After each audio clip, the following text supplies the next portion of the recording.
स्वागत है दोस्तों एक नए वीडियो में। आज हम बात करेंगे बियॉन्ड द टाइम्स के चैप्टर्स 330 से 340 की, जहां एक्शन, लूटमार और खतरा नेक्स्ट लेवल पर जाने वाला है।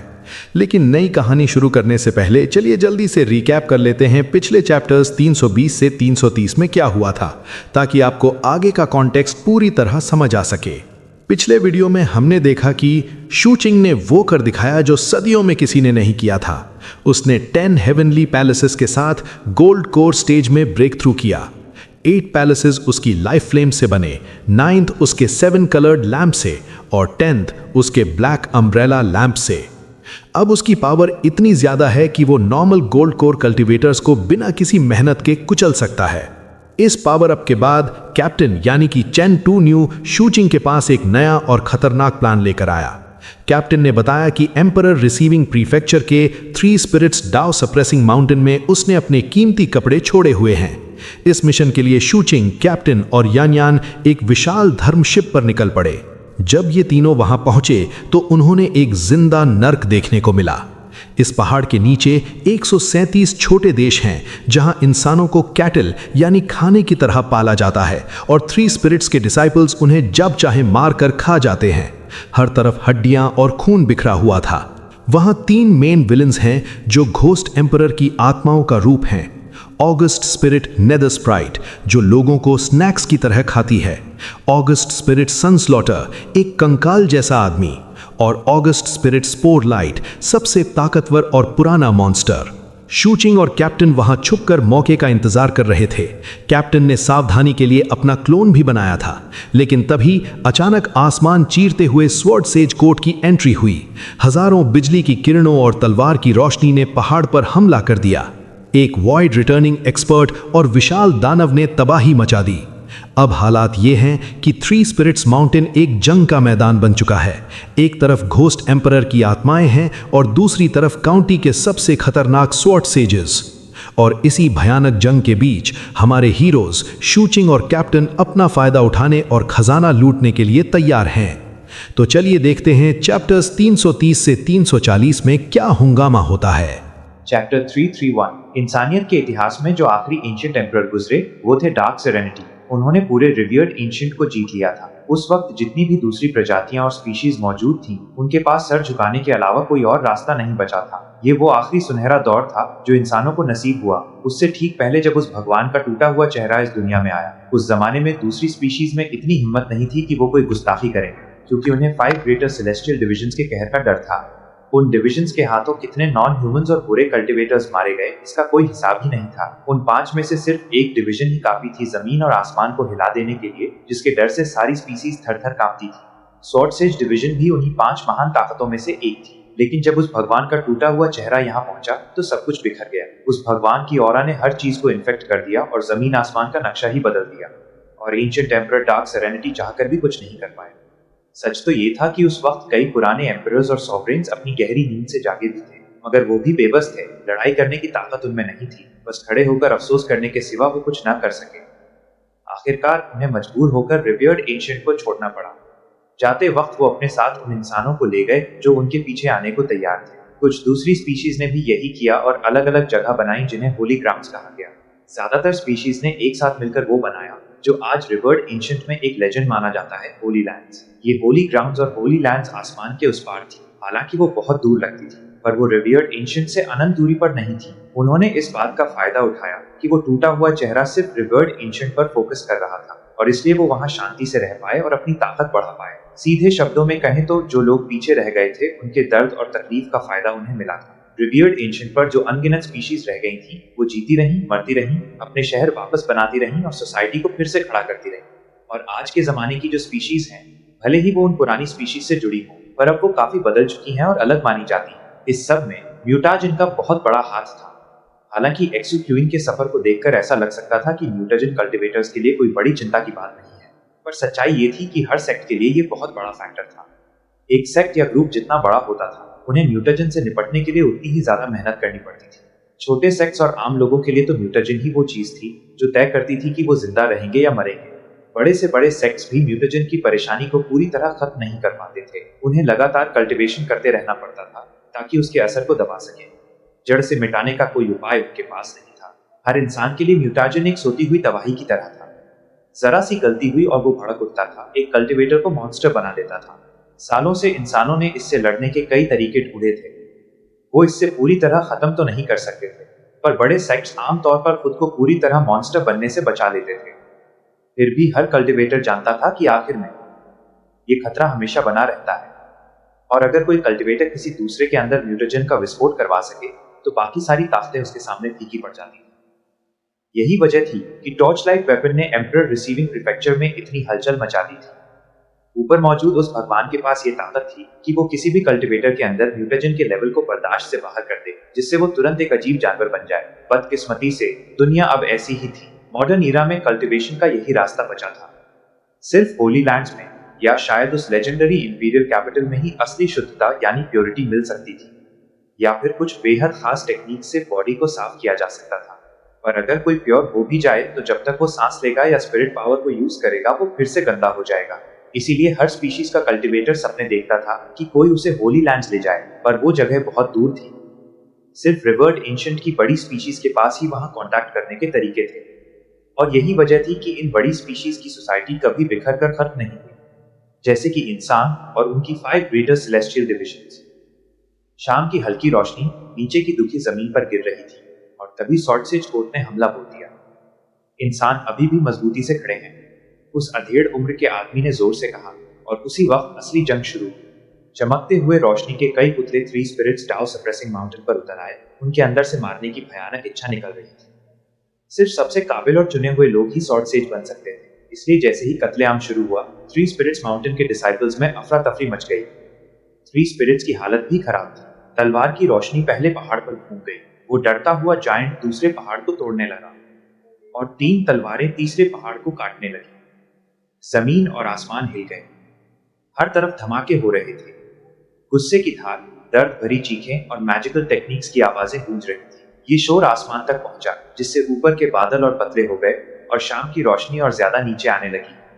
वो अधेड़ उम्र का आदमी जो एम्परर रिसीविंग प्रीफेक्चर में सॉर्टसेज कोर्ट का एक लीडर था, वो लंबे कदम बढ़ाते हुए पहले पहाड़ की तरफ गया। ये 3 स्पिरिट्स दरअसल गोस्ट एम्परर की 3 स्पिरिचुअल सोल्स के रूप थे। तीसरे और दूसरे नंबर के स्पिरिट्स दोनों ही वॉइड रिटर्निंग की पहली स्टेज पर थे। सबसे बड़ा स्पिरिट ऑगस्ट स्पिरिट स्पोरलाइट कई साल पहले ही दूसरी स्टेज पर पहुंच चुका था, लेकिन जैसे ही तलवार की रोशनी उसके करीब आई, उसके आसपास का काला धुआं उसे रोकने के काबिल नहीं लगा। तभी वो अधेड़ उम्र का कल्टीवेटर वहां पहुंचा। उसके अंदर से सितारों की नदी जैसी एनर्जी फूट रही थी। ऊपर आसमान में लड़ाई हो रही थी, नीचे जमीन पर लड़ाई हो रही थी। जंग अपने उफान पर थी।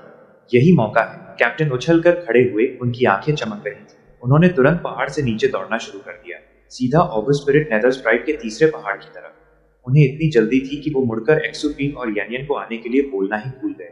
चलो चलते हैं, यनियान ने कहा। लेकिन इससे पहले कि वो आगे बढ़ती, एक्सुक्वीन बड़े आराम से चलते हुए थोड़ी दूर खड़े एक सूखे हुए पेड़ के पास गया। उसके सामने खड़े होकर उसने शांति से कहा, चलें बड़े भैया। दूर भाग रहा वो कैप्टन अचानक रुक गया। उसके चेहरे पर एक अजीब सा एक्सप्रेशन था। मैं यहाँ हूँ, छोटे आंकवे। एक्सुक्वीन ने उसकी बात अनसुनी कर दी। कुछ देर तक पेड़ को देखने के बाद वो यनियान की तरफ मुड़ा। क्या तुम इस जेड स्लिप में रिकॉर्ड की गई कुछ बहुत ही दिलचस्प तस्वीरें देखना चाहोगी? इससे पहले कि यनियन कोई जवाब देती, उस पेड़ के अंदर से जोर जोर से हंसने की आवाज आई। फिर वो पेड़ धुंधला हुआ और कैप्टन वहां से बाहर निकल आए। उनके चेहरे पर बड़ी सी मुस्कान थी और शर्म का कोई नामो निशान नहीं था। हा, मैं तो बस मजाक कर रहा था, छोटे जूनियर ब्रदर। बदमाश कहीं के, तुम हमेशा इतने सीरियस क्यों रहते हो? आओ आओ, वक्त नहीं है, हमें कुछ खजाना लूटना है। कैप्टन तेजी से आगे भागे, और जब वो अपने क्लोन के पास से गुजरे, उन्होंने हाथ हिलाया और क्लोन गायब हो गया। यनियान की आंखें गुस्से से बड़ी हो गईं जब उसे समझ आया कि कैप्टन चाहते थे कि वो और एक्सुक्वीन आगे रहें और खतरा झेलें। एक्सुक्वीन ने कुछ नहीं कहा और कैप्टन के पीछे चल दिया। यनियन ने आखिरकार गुस्से में एक नाक सिकोड़ी और कैप्टन को घूरते हुए एक्सुक्वीन के पीछे हो ली। इस तरह तीनों पूरी रफ्तार से आगे बढ़े। पहाड़ से उतरने के बाद उन्होंने जंग की अफरा तफरी का फायदा उठाया और बिना किसी की नजर में आए बैटलफील्ड को पार करने लगे। रास्ते में एक्सुक्वीन की आंखें ठंडी और पथरीली होती गईं। जंग की वजह से शहर टूट रहे थे और इसलिए वो अंदर का नजारा साफ देख पा रहा था। वहां बड़े बड़े बर्तन थे जिनमें इंसानों को पकाया जा रहा था। मांस के खून से सने टुकड़े हुक्स पर लटके हुए थे।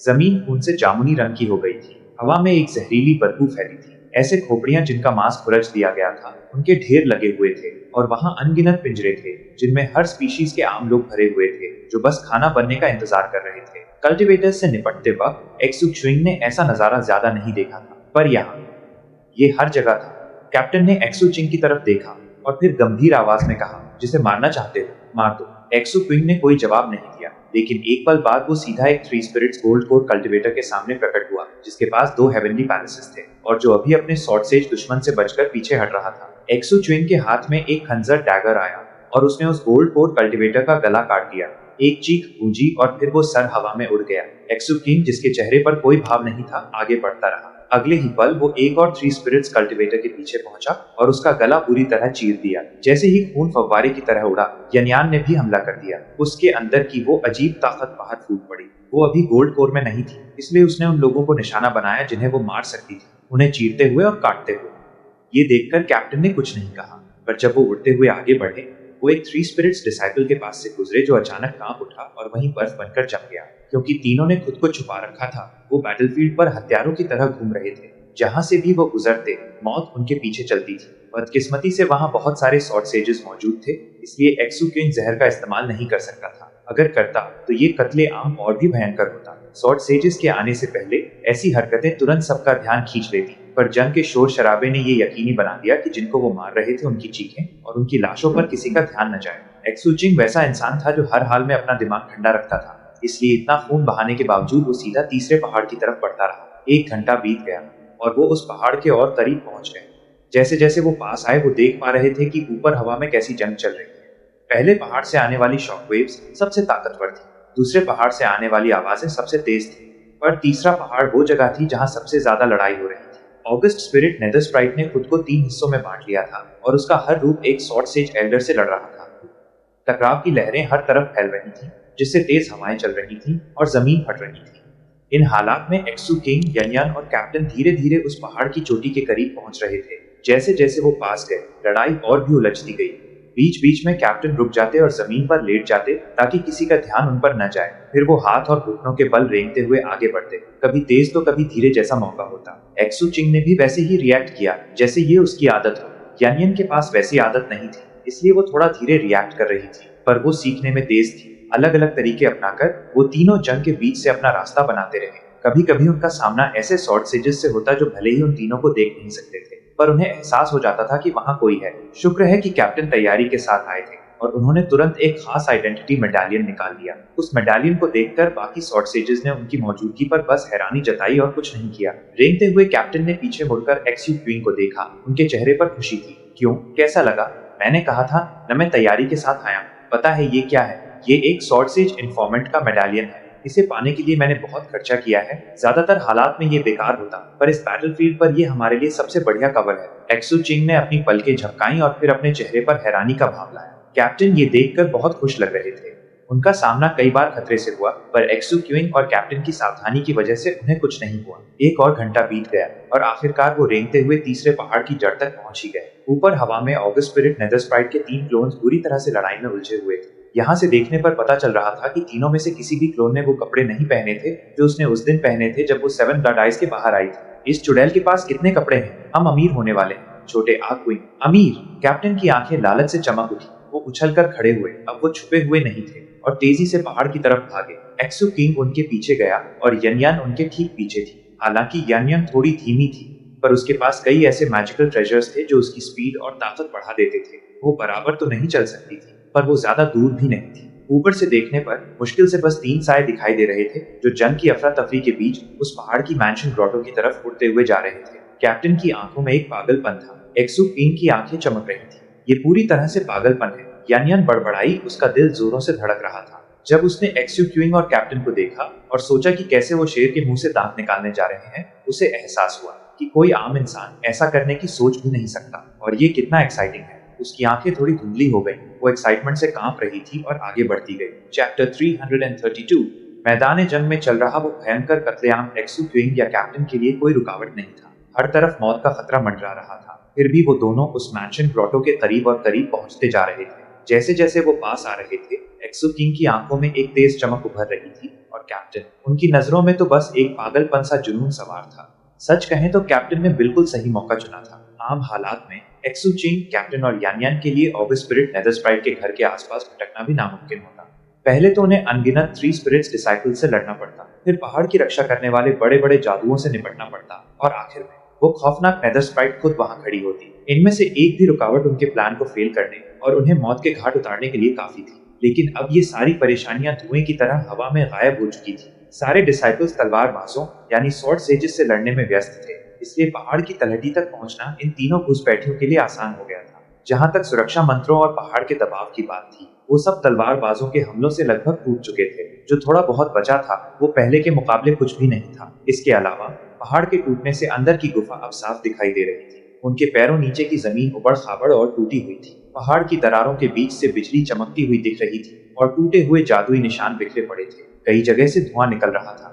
पहाड़ इतनी बुरी तरह से डैमेज हो चुका था कि उसकी सतह पर मौजूद सारे पेड़ सूख गए थे। चट्टानें चकनाचूर हो गई थी। ऐसा लग रहा था जैसे पूरा पहाड़ किसी भी पल ढेर हो जाएगा। हर तरफ लाशें बिखरी पड़ी थी और जो जिंदा 3 स्पिरिट्स कल्टीवेटर्स बचे थे वो जान बचाकर भाग रहे थे। उन्होंने एक्सुकिंग, यानियन और कैप्टन को देखा भी तो उन्हें रोकने की कोशिश नहीं की, बस भागने में लगे रहे। थोड़ा और ऊपर गुफा के अंदर वो मैंशन ग्रोटो साफ दिखाई दे रहा था। जमीन पर हर तरह की चीजें बिखरी पड़ी थी। जब कैप्टन ने ये नजारा देखा, उनकी आंखें चमक उठी। एक्सु चुइंग का दिल जोरों से धड़कने लगा। उन्हें वहां खजाने की रोशनी दिखाई दी और ऐसी ढेर सारी चीजें जो लग रहा था जैसे इमॉर्टल जेड से बनी हो। वहां और भी कई कीमती चीजें थी। हर फर्नीचर का टुकड़ा किसी हाई लेवल मैजिकल वेपन से कम नहीं लग रहा था। वो जगह पूरी तरह से उथल पुथल हो चुकी थी और स्वॉर्ड सेज एल्डर्स के हमलों की वजह से वहां कुछ नॉन ह्यूमन नौकरों की लाशें भी पड़ी थी। इस गंदगी ने कैप्टन को जरा भी नहीं रोका, बल्कि वो और तेज हो गए। एक्सु चिंग भी खजाने को देखकर दंग था, पर उसने कैप्टन की अचानक बढ़ी हुई रफ्तार पर गौर किया। एक्सु किंग के पास अब 3 पैलेसेस की ताकत थी और भले ही कैप्टन अभी गोल्ड कोर लेवल पर नहीं दिखते थे, पर उनकी स्पीड देखकर एक्सु क्वीन को महसूस हुआ कि वो लगभग उसी लेवल के बराबर हैं। ये कोई हैरानी की बात नहीं थी, असल में ये तो पहले से ही तय था। इस बारे में ज्यादा न सोचते हुए एक्सु क्वीन ने भी अपनी रफ्तार बढ़ा दी और कैप्टन के साथ चिपककर मैंशन की तरफ बढ़ा। भले ही वहां के सुरक्षा मंत्र ज्यादातर टूट चुके थे, पर उनमें अभी भी जानलेवा ताकत बची थी। एक जगह पर एक्सु क्वीन अचानक रुका और पीछे हटा। हवा में एक काला धागा थ्रेड प्रकट हुआ जो हवा को चीरते हुए निकला और उसमें से भयंकर म्यूटाजन की ऑरा निकल रही थी। इतनी तेजी से रिएक्ट करने के बावजूद उस काले धागे ने एक्सु क्वीन के बाल का एक टुकड़ा काट ही दिया। कैप्टन इतनी तेजी में थे कि वो हट नहीं पाए और उनका सीधा हाथ राइट हैंड कटकर अलग हो गया, पर वो बड़े ढीठ थे। उन्होंने तुरंत अपना कटा हुआ हाथ उठाया और वापस कटे हुए हिस्से पर लगा दिया। एक पल बाद वो पहले जैसे नॉर्मल हो गए। तुझे लगता है ये बेकार सा जादू मुझे रोक लेगा? वो चिल्लाए, लेकिन ठीक अगले ही पल उनके सामने रोशनी चमकी और सैकड़ों नए धागे प्रकट हो गए, जिन्होंने एक बड़ा सा जाल बनाया और उनकी तरफ लपके। चारों तरफ भयंकर म्यूटाजन फैल गया। ये धागे शुद्ध म्यूटाजन से बने थे और साफ था कि ये ऑगस्ट स्पिरिट नेदर स्प्राइट की ही करामात थी। ज्यादातर कल्टीवेटर्स म्यूटेजन से बचते हैं, पर उसने इसका इस्तेमाल करके एक खतरनाक सुरक्षा कवच बना दिया था। जैसे ही वो म्यूटेजन का जाल करीब आया, एक्सु चुइंग की पुतलियां सिकुड़ गईं। बिना किसी हिचकिचाहट के उसने अपनी परछाई शैडो को आगे भेजा। एक पल बाद वो जाल शैडो से टकराया। शैडो थोड़ा कांपी और फिर उसमें से एक अजीब सी मस्ती और खुशी की लहर निकली। वो जाल ठिठुरा और एक्सु क्वीन के सामने वाला हिस्सा गायब हो गया, जिससे वो आराम से आगे बढ़ गया। यानियान उसके पीछे पीछे चली, लेकिन कैप्टन फिर से इतनी तेजी में थे कि हट नहीं पाए। खैर, उनका निपटने का अपना तरीका था। उन्होंने उन धागों को खुद को काटने दिया। उनके शरीर के दर्जनों टुकड़े हो गए, पर जैसे ही धागे उनके आर पार निकले, उनका मांस और खून तेजी से वापस जुड़ गया। एक झटके में कैप्टन फिर से साबुत खड़े थे। हा, देखा छोटे आकुई, मेरा तरीका तेरे से कितना बेहतर। तभी उनकी नजर एक्सु किंग और यनियन पर पड़ी, जो बिना किसी खरोंच के खड़े थे। कैप्टन का मुंह खुला का खुला रह गया। ये तूने कैसे किया? एक्सु किंग ने अपनी पलकें झपकाई, कैप्टन की आंखों में देखा और कंधे उचका लिए। धागे बस टूट गए। शायद वो जादू बहुत ज्यादा डैमेज हो गया था। कैप्टन ने उसे शांति से देखा, फिर अपने शरीर पर पड़ी लाल लकीरों को देखा। अचानक उन्हें बहुत थकान महसूस हुई और वो चलकर यनियन के पास एक्सु चिंग के पीछे आ गए। गला साफ करते हुए उन्होंने कहा, चलें आगे छोटे जूनियर ब्रदर। एक्सु चिंग ने कैप्टन को देखा। कैप्टन ने वापस उसे देखा। बिना एक शब्द कहे एक्सु चिंग मैंशन ग्रोटो की तरफ बढ़ गए। इस बार कैप्टन ने अंदर पहले घुसने की होड़ नहीं लगाई। वो चुपचाप यनियान के साथ पीछे चलने लगे। इस तरह तीनों तेजी से पर सावधानी के साथ मैंशन की तरफ बढ़े। रास्ते में और भी सुरक्षा मंत्र मिले, पर वो ज्यादातर से बचकर निकल गए। जिनसे वो बच नहीं सकते थे और जिनमें भयंकर म्यूटाजन था, उन्हें शैडो ने बस खा लिया। कुछ ही देर में वो तीनों गुफा के मुहाने पर खड़े थे। वहां से उन्हें मैंशन के अंदर से आती हुई परफ्यूम की खुशबू आ रही थी। ऊपर आसमान में लड़ाई अपने उफान पर थी। पहले पहाड़ से गुस्से भरी चीखें गूंज रही थी। दूसरे पहाड़ का वो कंकाल जैसा स्पिरिट अपने दुश्मन से बराबर की टक्कर ले रहा था। पर ऑगस्ट स्पिरिट नेदर स्प्राइट के तीनों क्लोन्स की हालत खराब थी। वो बार बार मार खा रहे थे और उनकी दर्द भरी चीखें सुनाई दे रही थी।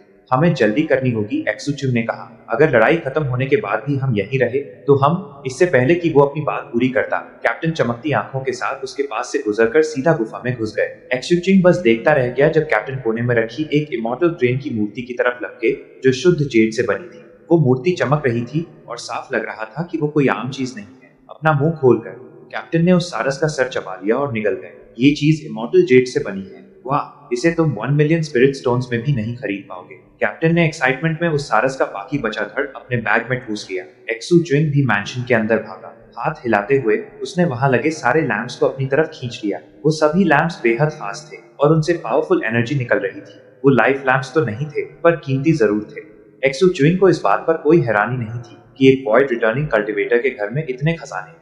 लेकिन वक्त कम था और उसके पास हर चीज को परखने का टाइम नहीं था, इसलिए जो हाथ लगा उसने उठा लिया। सारे लैंप्स लेने के बाद वो फर्नीचर उठाने लगा। इधर कैप्टन दीवारों में जड़े मोतियों को निकालने में लगे थे। जब उन्होंने एक्सुक्वीन को फर्नीचर उठाते देखा तो वो गर्व से मुस्कुराए। उन्हें लगा कि एक्सुक्वीन को चीजों की कीमत की परख नहीं है, क्योंकि दीवार में लगी चीजें फर्नीचर से कहीं ज्यादा कीमती थी। एक्सुक्वीन की भौहें ऊपर चढ़ गई। वो बगल वाले एक सिटिंग रूम में भागा और वहां से दीवार से लगा हुआ दीवान उठा लिया। फिर उसने जो भी छोटी मोटी चीजें दिखी सब अपने बैग में भरनी शुरू कर दी। आमतौर पर घर का मालिक अपनी सबसे अच्छी चीजें सिटिंग रूम में ही रखता है, इसलिए एक्सुक्वीन को यकीन था कि उसे कुछ बढ़िया माल मिल रहा है। कैप्टन ने कुछ पल के झपकाई और फिर दूसरे सिटिंग रूम में घुस गए। उन्होंने अपने क्लोन को भी काम पर लगा दिया, जिससे उनकी लूटने की स्पीड एक्सुक्वीन से तेज हो गई। मैंशन इतना बड़ा था कि इतने कम वक्त में पूरा देख पाना नामुमकिन था, इसलिए जो मिला बस वही उठा लिया। फिर भी कैप्टन बहुत खुश थे। ओह छोटे आर्ची, वहाँ सी ज़ॉम्बी इलाके में तूने मुझसे ज्यादा एलिक्सर सोखा था। इस बार मैं तुझसे आगे रहूंगा। कैप्टन का मूड बहुत बढ़िया था। जब से सी ज़ॉम्बी वाली चोरी हुई थी वो बार बार यही सोचते थे कि कैसे एक्सुक्वीन ने उनसे ज्यादा फायदा उठाया था, पर अब वो साफ साफ एक्सुक्वीन से तेज चल रहे थे। एक्सुक्वीन ने देखा कि कैप्टन कितनी तेजी दिखा रहे हैं, पर वो शांत रहा। इधर उधर देखते हुए उसकी नजर यनियान पर पड़ी, जो अभी वहां पहुंची थी। यनियान ने अपने सामने खाली जगह देखी और कैप्टन को काम में लगा देखा। वो हिचकिचाई, उसे समझ नहीं आ रहा था कि क्या उठाए। तभी एक्सुक्वीन उसके पास गया। यानियन, एक मैंशन में किसी महिला कल्टीवेटर के लिए सबसे जरूरी हिस्सा कौन सा होता है? उसका मेकअप टेबल। यानियन ने तुरंत जवाब दिया। एक्सुक्वीन की आंखें चमक उठी। उसने चारों तरफ देखा और फिर तेजी से एक साइड वाले कमरे की तरफ भागा। जैसे ही वो अंदर घुसा उसका खुद पर काबू नहीं रहा और उसके मुंह से जोर की सांस निकली। वो कमरा तरह तरह के छोटे बड़े आईनों, मिरर्स से भरा हुआ था। हर आईने से ऐसी पावरफुल एनर्जी निकल रही थी जो बता रही थी कि ये कमाल की चीजें हैं। इसके अलावा वहां अनगिनत छोटी शीशियां और डब्बे थे, जिन सब में से दवाइयों और इमॉर्टल एनर्जी की खुशबू आ रही थी। और अंदर की तरफ एक अलमारी थी जो ऐसे कीमती कपड़ों से भरी थी जिनकी ऑरा ही डरावनी थी। उनमें से एक भी कपड़ा ऐसा था कि उसे देखकर एक्सुक्वीन को सांस लेने में तकलीफ होने लगी। कुल मिलाकर ये नजारा देखकर उसके नकली हेवनली पैलेसेस हिलने लगे। उसे एहसास हुआ कि ये चीजें उसके पैलेसेस को हकीकत में बदलने में मदद कर सकती हैं। उसके पैरों नीचे उसकी परछाई शैडो उन शीशियों और डब्बों को एक्साइटेड होकर देख रही थी। लगता था उनमें शैडो के काम की भी काफी चीजें थी। पेट्रियार्क गोल्डन वाजरा वॉरियर उन आईनों को घूर रहा था। उसकी अंतरात्मा उसे बता रही थी कि इन आईनों में स्पिरिट ऑटोमेटन्स कैद हैं और अगर वो उन्हें खा लेगा तो उसका कल्टीवेशन बेस बढ़ जाएगा। ये आत्माएं खाने से भी ज्यादा असरदार होगा। एक्सुक्वीन ने एक गहरी सांस ली और बिना एक शब्द बोले हाथ हिलाया, जिससे आईने, शीशियां और डब्बे उड़कर उसके पास आने लगे। यनियान ने भी मदद की। बदकिस्मती से वो अजीब कपड़े बहुत बड़े थे और उसके बैग में फिट नहीं हो पा रहे थे। तभी कैप्टन को अचानक कुछ महसूस हुआ और वो भागते हुए अंदर आए। इससे पहले कि वो हालात को समझ पाते, एक्सुक्वीन ने अलमारी की तरफ इशारा किया। बड़े भैया, वो देखो, कीमती कपड़े वहां हैं। चैप्टर 333। जैसे ही एक्सुक्वीन के मुंह से वो शब्द निकले, कैप्टन घूमे और उन्होंने उस वार्डरोब को देखा जिसमें चमचमाते हुए कपड़े भरे पड़े थे। उनकी आंखें फटी की फटी रह गईं। वहां दर्जनों लिबास थे, हर एक बड़े सलीके से टंगा हुआ, तय किया हुआ, बिना किसी सिलवट के। वो इतने तरतीब से लटकाए गए थे कि एक कपड़ा दूसरे को छू भी नहीं रहा था। बस वार्डरोब को देखकर ही साफ पता चल रहा था कि इनका मालिक इन कपड़ों का कितना शौकीन है। उनमें से ज्यादातर ड्रेसेस थी। एक ड्रेस थी जो एमरल्ड ग्रीन मसलिन गाउन जैसी थी, जिसका कपड़ा शायद इमॉर्टल जेड से बने कच्चे रेशमी धागों से बुना गया था। उस पर एक बड़ा सा पियोनी फूल बना था और उसमें इमॉर्टल गोल्ड की सजावट थी जो फर्श तक लटक रही थी। नीचे के घेरे पर गुलाबी नार्सिसस फूलों की नक्काशी थी और कुल मिलाकर वो लिबास बेहद खूबसूरत था। उसके साथ एक पतला सा हरा और सुनहरा घूंघट भी था, जो अगर कोई आम औरत भी पहन लेती तो वो भी किसी परी से कम न लगती। वहाँ एक नीला शाही लिबास भी था, एक बिना बाजुओं वाला ब्लाउज जिस पर बैंगनी और नीली तितलियां कड़ी हुई थी। बीच बीच में उस ड्रेस के आसपास बिल्कुल असली लगने वाली नकली तितलियां उड़ती हुई दिखाई देती थी। ब्लाउज के नीचे एक प्लीटेड स्कर्ट थी जिस पर फूल और धुंध की सजावट थी और नीचे के किनारे पर समुद्री घास बनी थी। ये साफ था कि इसे शरीर से चिपक कर पहने जाने के लिए बनाया गया था और ये बेशक एक बेहद कीमती चीज थी। एक सादा सफेद किपाव भी था जो किसी अजीब पौधे के रेशों से बना था। उस पर खिलते हुए प्लम ब्लॉसम्स की टहनियां कड़ी थीं, जिनमें से हल्की हल्की स्पिरिट एनर्जी महसूस हो रही थी।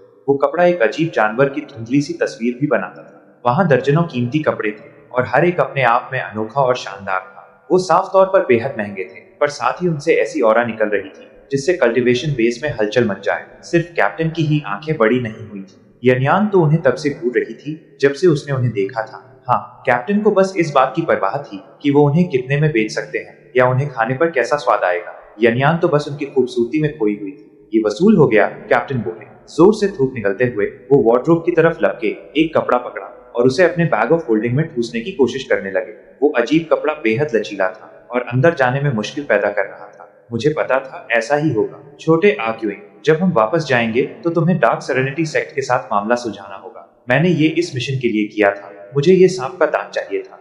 एक झटके के साथ उन्होंने एक बड़ा सा सांप का दांत निकाला जो एक इंसान के बराबर बड़ा था। दांत के कुछ हिस्से सुनहरे रंग के थे जिनसे हैरान कर देने वाली एनर्जी निकल रही थी। बस एक नजर देखकर ही एक्सुक्यूइंग समझ गया कि ये उस डीमन स्नेक का दांत है। यनियान ने पहले कभी वो दांत नहीं देखा था, पर वो दिखने में इतना कमाल का था कि उसकी सांस अटक गई।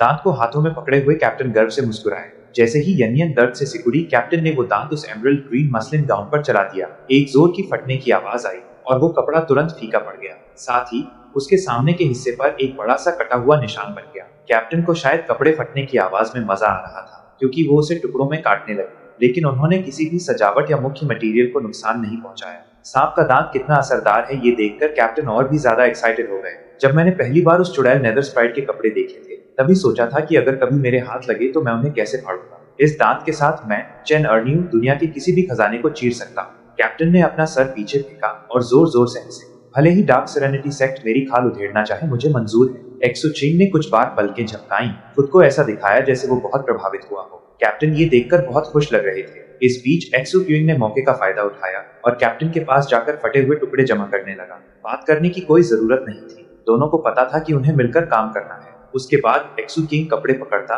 उन्हें खोलता और सबसे कीमती हिस्से सामने लाता। फिर कैप्टन अपने सांप के दांत से उन हिस्सों को काटकर अलग कर देते। कुछ ही देर में कमरे में जोर जोर से कपड़े फटने और चीरने की आवाजें गूंजने लगी। एक तरफ खड़ी यनियन ऐसी लग रही थी जैसे उसे सच में दर्द हो रहा हो। भले ही ये कपड़े उसके नहीं थे, वो कल्पना कर सकती थी कि जब ऑगस्ट स्पिरिट नेदर स्प्राइट को पता चलेगा कि उसके कपड़ों के कलेक्शन के साथ क्या हुआ है, तो वो कितना गुस्सा करेगी। एक्सुचिंग और कैप्टन को इतनी मेहनत करते देख उसने धीरे से कहा, ऑगस्ट स्पिरिट नेदर स्प्राइट ने गलती की जो अपना कीमती सामान खुले में छोड़ दिया ताकि तुम लोग उसे ढूंढ सको, पर जब उसे पता चलेगा कि क्या हुआ तो उसका दिमाग खराब हो जाएगा। एक औरत के कपड़े फाड़ना, तुम दोनों बहुत नीच हो। ये सुनकर कैप्टन ने तना मारते हुए हंसा। ये तो कुछ भी नहीं है, तुम्हें मुझे और छोटे आर्क्यूइंग के मास्टर को देखना चाहिए था। असली नीच तो वो है जब बुढ़ू जवान थे। मैंने खुद देखा था कि उनका मिस्ट्रेस के साथ बड़ा झगड़ा हुआ था। वो इतनी गुस्से में थी कि उन्होंने मास्टर के कुछ पसंदीदा पुराने रिकॉर्ड्स और जेड स्लिप्स तोड़ दिए। सांप के दांत को संभालते हुए कैप्टन कपड़े फाड़ते रहे और बोलते रहे। उसके बाद मास्टर ने बड़े आराम से एक बड़ी कैंची निकाली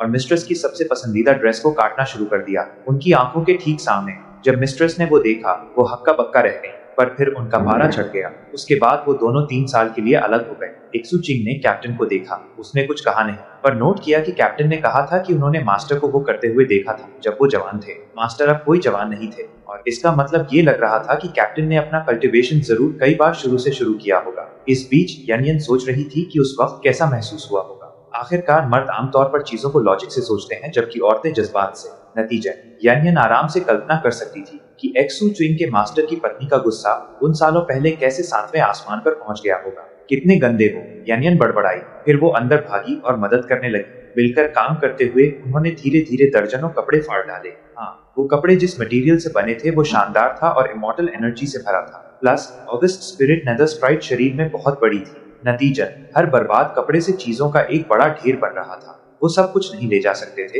इसलिए उन्हें सबसे अच्छी चीजें चुननी पड़ी। कुछ ही देर में वहाँ कपड़ों के टुकड़े बिखरे पड़े थे। कुछ खाली पर्दों जैसे लग रहे थे तो कुछ छेद से भरे हुए किसी भिखारी के कपड़े लग रहे थे। तभी बाहर से धमाकों की आवाज और तेज हो गई और जमीन बुरी तरह हिलने लगी। ये महसूस करके एक्सुचिंग ने कहा, हमें यहाँ से निकलना होगा। अगर नहीं गए तो हम खतरे में पड़ जाएंगे। अपने लालच को दबाते हुए वो जाने के लिए मुड़ा। यानियन थोड़ी देर हिचकिचाई, फिर उसके साथ जाने लगी। कैप्टन पहले हार मानने को तैयार नहीं थे और सोच रहे थे कि एक बार और चक्कर लगाएं या शायद फर्श से कुछ स्पिरिट जेड टाइल्स उखाड़ लें। पर जब उन्होंने एक्सू किंग और यनयन को जाते देखा तो उन्हें सीज़ोंबी वाली घटना याद आ गई और कैसे सारा इल्जाम उनके सर आ गया था। एक गहरी सांस लेकर उन्होंने दांत खींचे और एक्सू किंग और यनयन के पीछे भागे जैसे ही वो मैंशन ग्रोटो से निकले। जितना मिला उतने में खुश रहो, जितना मिला उतने में खुश रहो। मुझे ज्यादा लालच करने की आदत छोड़नी होगी। इस बार मैं मामले को ज्यादा नहीं खींच सकता। कुछ ही देर में वो गुफा से बाहर थे। खुद को फिर से छुपाकर वो तेजी से पहाड़ से नीचे उतरे। उनके जाने के थोड़ी देर बाद ही एक लाल परछाई तेजी से मैंशन ग्रोटो की तरफ आई।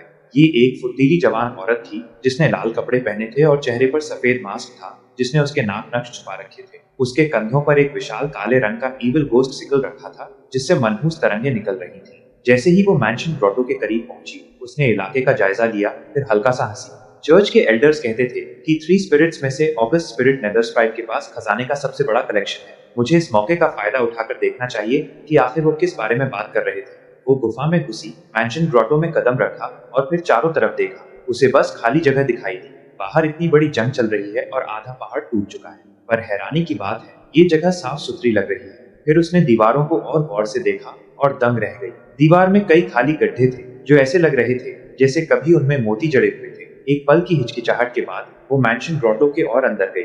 जैसे जैसे उसने अलग अलग कमरे टटोले उसका चेहरा और भी बदसूरत होता गया, यहाँ तक कि ज्यादातर फर्नीचर भी गायब था। आखिरकार वो उस जगह पहुंची जहाँ फटे हुए कपड़े पड़े थे और उसकी सांस अटक गई। कोई मुझसे पहले यहाँ आ गया।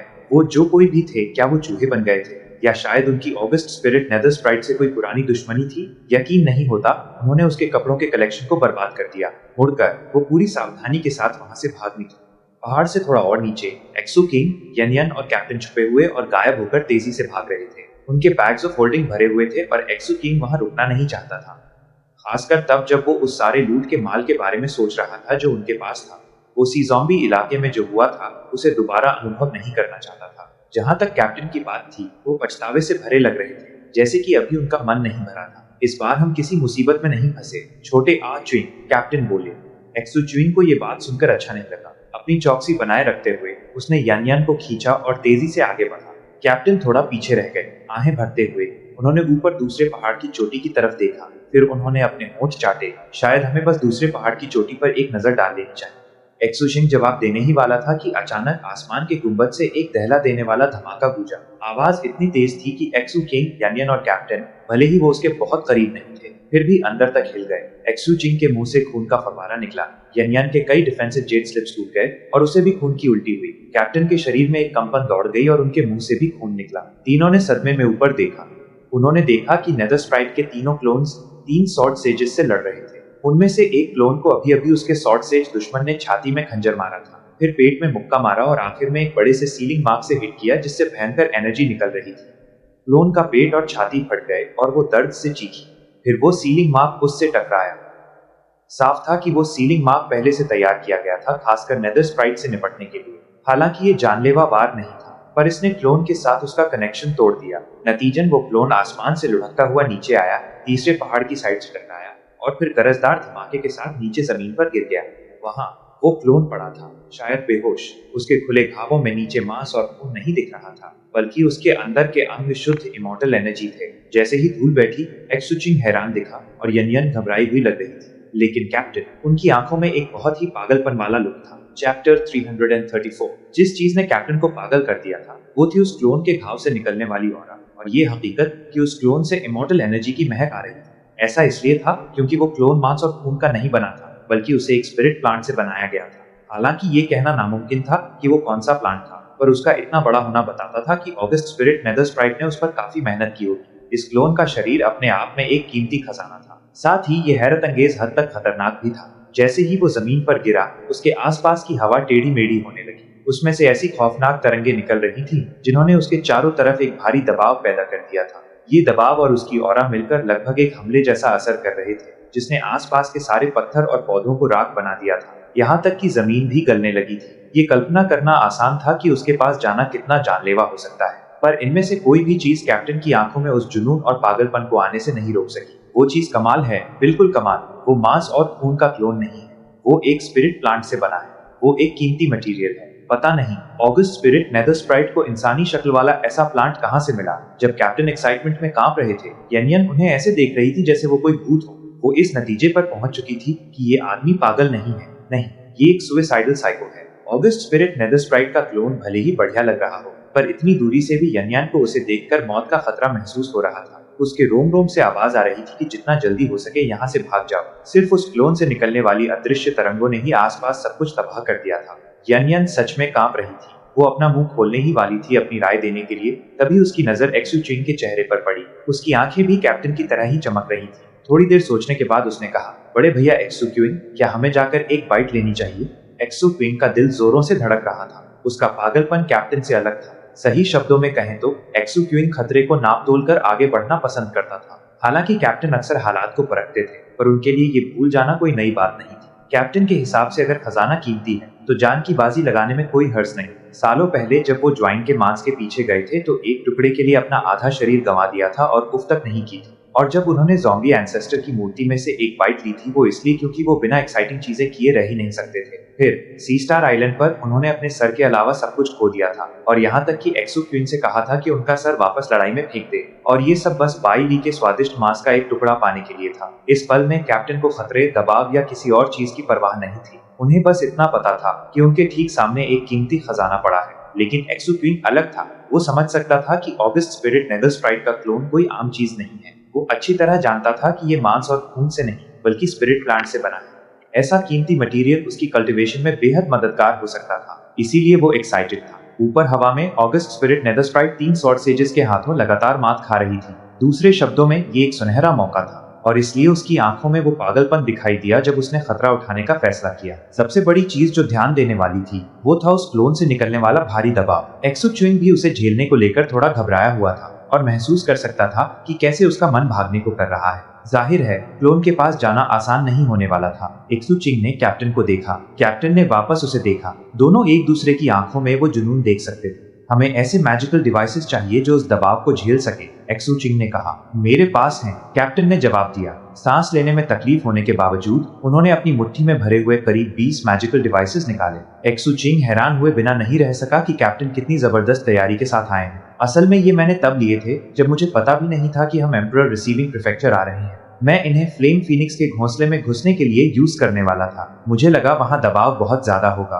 अफसोस हम यहाँ आ गए तो मुझे अपना फ्लेम फीनिक्स वाला प्लान छोड़ना पड़ा। ये यहाँ बढ़िया काम करेंगे, पर तुझ पर मेरा उधार रहेगा। एक्सू क्विंग, मैं अभी कंगाल हूँ। कैप्टन ने कुछ मैजिकल डिवाइसेस एक्सू क्विंग को पकड़ा दिए। रही बात यान की, उसका कल्टीवेशन बेस्ड मैजिकल डिवाइसेस के साथ भी इतना मजबूत नहीं था। इसलिए थोड़ी चर्चा के बाद एक्सू च्विंग और कैप्टन इस बात पर राजी हुए कि उसे हिस्सा नहीं लेना चाहिए। आखिरी तैयारी करने के बाद दोनों ने अपने दांत भींचे और यान की घबराई हुई नजरों के सामने वो नेदरस्प्राइट की लाश की तरफ दौड़े। वो इतनी तेजी से गए कि पलक झपकते ही कई दर्जन मीटर आगे पहुंच गए। जैसे ही वो करीब आए, क्लोन का दबाव बेहद बढ़ गया। उनके आसपास की हवा जमती हुई महसूस हुई और क्लोन की ऑरा पहाड़ तोड़ने और समुद्र सुखाने वाली ताकत के साथ धड़कने लगी। एक्सू किंग और कैप्टन इसका असर महसूस कर सकते थे। उनके चेहरे पीले पड़ गए और मुंह के कोनों से खून रिसने लगा। मैजिकल डिवाइसेस अपनी पूरी ताकत से काम कर रहे थे, पर उनकी मदद के बावजूद दबाव बहुत भारी था। क्लोन के आसपास की हवा में साफ लहरें दिख रही थीं और उस रगड़ से जगह जगह काली बिजली कड़क रही थी। ये एक खौफनाक नजारा था जो देखने वाले के दिल में डर पैदा कर दे। लेकिन हार मानने का ख्याल एक्सू च्विंग और कैप्टन के दिमाग में आया ही नहीं। जमीन पर लेटकर वो जितनी तेजी से हो सके रेंगते हुए आगे बढ़ने लगे। आखिरकार अगर वो खड़े रहते तो बिजली को अपनी तरफ खींच सकते थे, पर रेंगने से वो आसानी से पास जा सकते थे। उन्हें इस बारे में पहले बात करने की जरूरत भी नहीं पड़ी। उन्होंने बस एक साथ ये किया। वक्त बीतता गया और ऊपर लड़ाई चलती रही। बड़े बड़े गरजने की आवाजें गूंजती रही। इस बीच एक्सू किंग और कैप्टन क्लोन के और पास पहुंचते गए। दबाव बढ़ता गया, ऑरा और मजबूत होती गई। बिजली कड़कती रही, पर कोई भी चीज उन्हें रोक नहीं सकी। जैसे जैसे वो पास गए, उनके मैजिकल डिवाइसेस गड़बड़ करने लगे। एक एक करके वो टूटने लगे। भले ही कैप्टन ने इस खास मकसद के लिए बहुत सारे डिवाइसेस तैयार किए थे, पर अब लग रहा था कि शायद उन्होंने काफी तैयारी नहीं की थी। जल्द ही वो करीब 300 मीटर दूर थे और दबाव इतना बढ़ गया कि वो उन्हें उल्टा धकेलने की कोशिश करने लगा। ऐसा लग रहा था जैसे अनगिनत हाथ उन्हें पकड़कर क्लोन से दूर धकेल रहे हों। कांपते हुए एक्सू क्विंग और कैप्टन ने कुछ कपड़े की पट्टियां निकाली जो उन्होंने ऑगस्ट स्पिरिट नेदरस्प्राइट के मैंशन ग्रॉटो से ली थी, और उन्हें अपने ऊपर लपेट लिया। उन पट्टियों ने दबाव को थोड़ा कम तो किया, पर विरोध की ताकत अभी भी उन्हें धकेल रही थी। दांत भींचते हुए वो रेंगते रहे। अचानक एक्सू क्वीन की आंखें सिकुड़ी और उसने साइड में देखा। कैप्टन ने भी वही चीज नोटिस की और उसी दिशा में देखा। तुरंत कैप्टन का चेहरा एक जंगली कुत्ते जैसा हो गया जो अपने खाने के लिए लड़ने को तैयार हो। एक्सू किंग भी चौकन्ना हो गया। दोनों एक दूर रेंगती हुई आकृति को देख रहे थे जो क्लोन की तरफ बढ़ रही थी। वो लाल चोले और पोनी टेल वाला कोई इंसान था। उनके चेहरे पर मास्क था, पर जिस तरह से कपड़ा उनके शरीर पर पड़ा था, साफ था कि ये कोई जवान औरत है। उसका हथियार थोड़ा अजीब था, एक ईविल गोस्ट सिकल जो बिल्कुल विशाल था। सिकल का ऊपरी हिस्सा एक खौफनाक भूत के सर जैसा था, जिसके मुंह से ब्लेड निकल रहा था, और डंडा गहरा काला था और ऐसा लगता था जैसे शुद्ध हड्डी से बना हो। उस मनहूस हथियार से हैरत अंगेज तरंगे निकल रही थीं। बस देखकर ही पता चल रहा था कि वो एक शानदार आइटम है। खास बात ये थी कि उससे एक हल्की चमक निकल रही थी, जिसने उस औरत को घेर रखा था और दबाव से बचा रहा था। ठीक जब एक्सू क्विंग और कैप्टन ने उस लाल कपड़ों वाली औरत को देखा, उसने भी उन्हें देख लिया। वो बस कुछ 100 मीटर की दूरी पर थे, जमीन पर लेटे हुए एक दूसरे को घूर रहे थे। ये तो अजीब है, कैप्टन बोले। कोई सच में हमारा माल चुराने की कोशिश कर रहा है। कैप्टन की नजरें बिल्कुल भी दोस्ती भरी नहीं थीं और एक्सू चिंग की आंखें बर्फ जैसी ठंडी थीं। दूर वो लाल कपड़ों वाली लड़की अपने मास्क के पीछे तेवर चढ़ा रही थी। जब उसने एक्सू क्विंग और कैप्टन को देखा, जब उसने उन्हें उन कपड़ों की पट्टियों में लिपटा देखा, तो उसे तुरंत समझ आ गया कि ये वही लोग हैं जिन्होंने मैंशन ग्रोटो को लूटा था। उसका चेहरा ठंडा पड़ गया। एक पल के लिए तीनों ने एक दूसरे को तोला, फिर वो सब तेजी से रेंगते हुए आगे बढ़े। उनकी आंखों में खतरनाक इरादे थे। क्लोन के 300 मीटर के दायरे में आने के बाद बिजली, तरंगे और दबाव सब और बढ़ गए। शुक्र है एक्सू चिंग और कैप्टन के लिए। उनके मैजिकल डिवाइसेस और कपड़े की पट्टियों ने ये यकीनी बनाया कि उनकी रफ्तार बिल्कुल कम न हो। सबसे मुश्किल चीज थी क्लोन की ऑरा से पैदा होने वाली धकेलने की ताकत। वो इतनी तेज थी कि अगर वो एक पल के लिए भी ढीले पड़ते तो पीछे धकेल दिए जाते। असल में उस धकेलने वाली ताकत ने चिल्लाती हुई हवाएं पैदा कर दी थी, जो उनके बालों और कपड़ों को बुरी तरह उड़ा रही थी। वो अपनी आंखें भी पूरी तरह नहीं खोल पा रहे थे। आखिरकार उन्हें थोड़ा धीरे होना पड़ा। इस बीच वो लाल कपड़ों वाली औरत अपने हथियार की सुरक्षा की वजह से बिल्कुल धीमी नहीं हुई। वो क्लोन के सर से करीब 120 मीटर दूर पहुंच चुकी थी। ये देखकर कैप्टन बहुत बेचैन होने लगे। अपनी जीभ की नोक काटते हुए उन्होंने थोड़ा खून थूका। नतीजन उनकी आंख की पुतली में एक सोता हुआ चेहरा उभर आया, जो उनके जैसा ही दिखता था, बस थोड़ा शैतानी और अजीब था। उसी वक्त कैप्टन की ऑरा बदल गई, ठंडी और जमाने वाली हो गई। साथ ही वो तेजी से आगे बढ़े। एक्सू क्विंग को पीछे छोड़ा और क्लोन के 90 मीटर करीब पहुंच गए। एक्सू चिंग अभी करीब 150 मीटर दूर था। आंखें सिकुड़ते हुए उसने अपनी शैडो को कुछ इशारा भेजा, जिसने तुरंत आगे बढ़कर जवाब दिया। दबाव का शैडो पर कोई असर नहीं हो रहा था, जो समझ में आता है अगर हम मर्फोक आइल्स वाली घटना याद करें, जब शैडो ने म्यूरल के अंदर के दबाव को नजरअंदाज करके एक्सू क्वीन के लिए लैंप लाया था। यहाँ का दबाव उस दबाव से कहीं कमजोर था। शैडो को क्लोन तक पहुंचने में ज्यादा वक्त नहीं लगा। उसने क्लोन के कान के आसपास खुद को लपेटा और फिर एक्सू क्वीन को आगे खींचने लगी। तुरंत एक्सू चिंग की रफ्तार बढ़ी। उस धकेलने वाली ताकत को लगभग नजरअंदाज करते हुए वो क्लोन के सर के और करीब पहुंच गया। 120 मीटर, 90 मीटर, 60 मीटर, 30 मीटर। वो कैप्टन और उस लाल कपड़ों वाली लड़की दोनों से तेज चल रहा था। एक पल बाद वो ठीक क्लोन की गर्दन के सामने था। वहां पहुंचने के बाद एक्सू क्विंग ने एक पल की भी हिचकिचाहट नहीं दिखाई। कंजूसी करने के बजाय वो कैप्टन की तरफ मुड़ा, जो करीब 30 मीटर दूर थे, और हाथ से पकड़ने का इशारा किया। उसकी मदद से कैप्टन की रफ्तार बढ़ी और वो पास आते गए जब तक कि वो ठीक एक्सू क्विंग के बगल में नहीं आ गए। हालांकि उनकी नजरें ऑगस्ट स्पिरिट नेदर स्प्राइट के क्लोन की गोरी चमड़ी पर टिकी थी।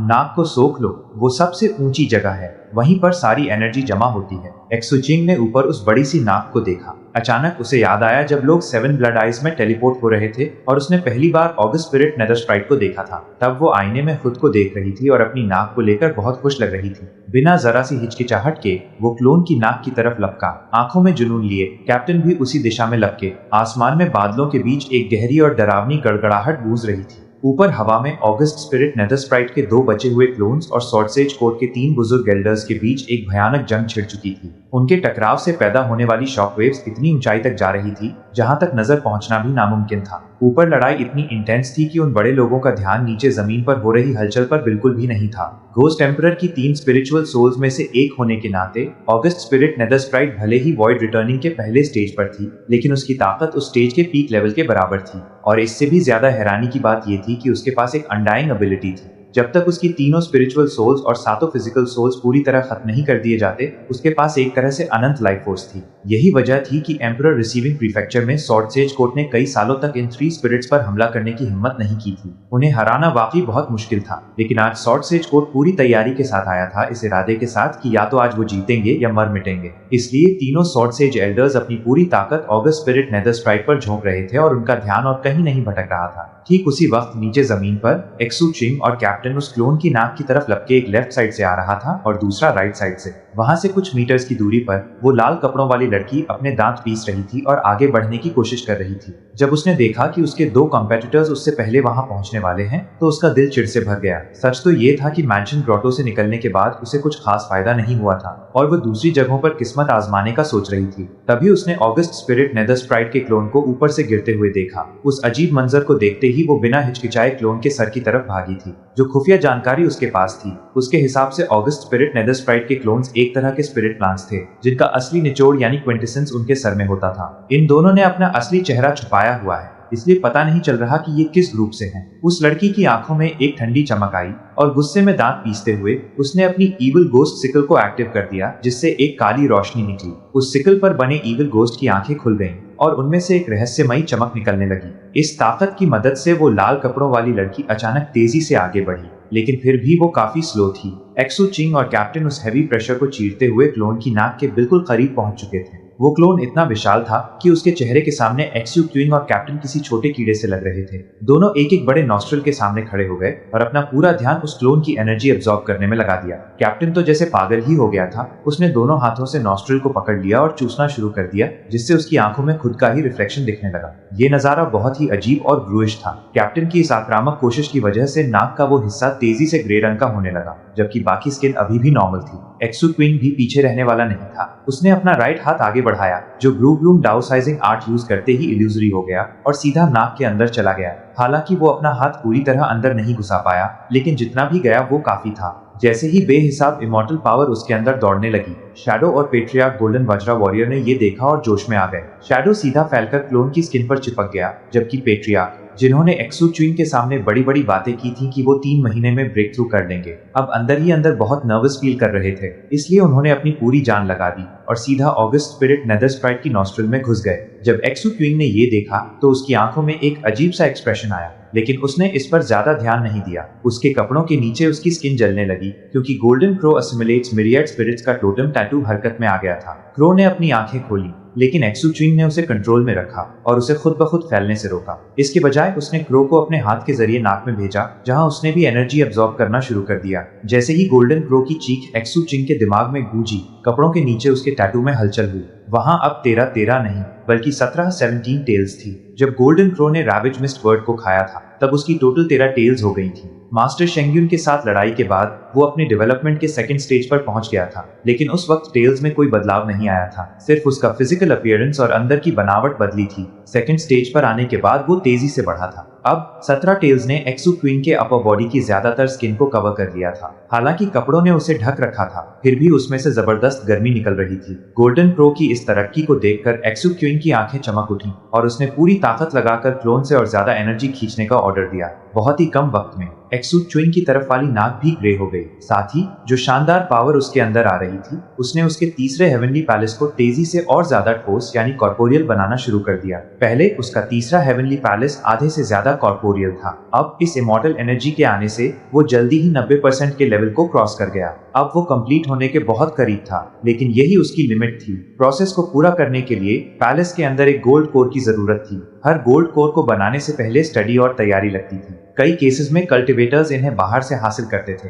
आमतौर पर गोल्ड कोर कल्टिवेटर्स के पास ऐसे कई कोर्स होते थे। आसान शब्दों में कहें तो वो किसी चीज को कोर की तरह यूज करते, उसे हेवनली पैलेस में रखते और इस तरह उसे अपना लाइफ एसेंस ट्रेजर बना लेते। एक्सू च्विंग के लाइफ लैंप्स ने बिल्कुल इसी तरह काम किया था। अपना खुद का गोल्ड कोर बनाना दूसरा ऑप्शन था। आमतौर पर यह किसी मैजिकल टेक्निक पर निर्भर करता था और इसके लिए बहुत ज्यादा पावर चाहिए होती थी। यही वजह थी कि अलग अलग गोल्ड कोर कल्टिवेटर्स आगे बढ़ने के लिए अलग अलग रास्ते चुनते थे। एक्सू च्विंग का प्लान था कि वो विश बॉक्स से मिलने वाली टैबू पॉइजन पिल को ले और अपने लाइफ लैंप्स की तरह उसे अपने गोल्ड कोर्स में से एक बना ले, जिसे वो अपने तीसरे हेवनली पैलेस को कंट्रोल करने के लिए यूज करेगा। लेकिन यहाँ जितने लोग उसे देख रहे थे, उसे देखते हुए वो टैबू पिल बाहर निकालना नहीं चाहता था। सोच विचार करने के बाद एक्सू च्विंग ने फैसला किया कि वह और ज्यादा इमॉर्टल एनर्जी अपने चौथे हेवनली पैलेस में भेजेगा। लेकिन जल्दी ही उसे एहसास हुआ कि यह आइडिया गलत था। चौथा हेवनली पैलेस किसी भी इमॉर्टल एनर्जी को एक्सेप्ट नहीं कर पा रहा था, जैसे कि रास्ते में कोई रुकावट हो। इमॉर्टल एनर्जी उसके चौथे हेवनली पैलेस के आसपास जमा हो रही थी। लेकिन अंदर नहीं जा पा रही थी।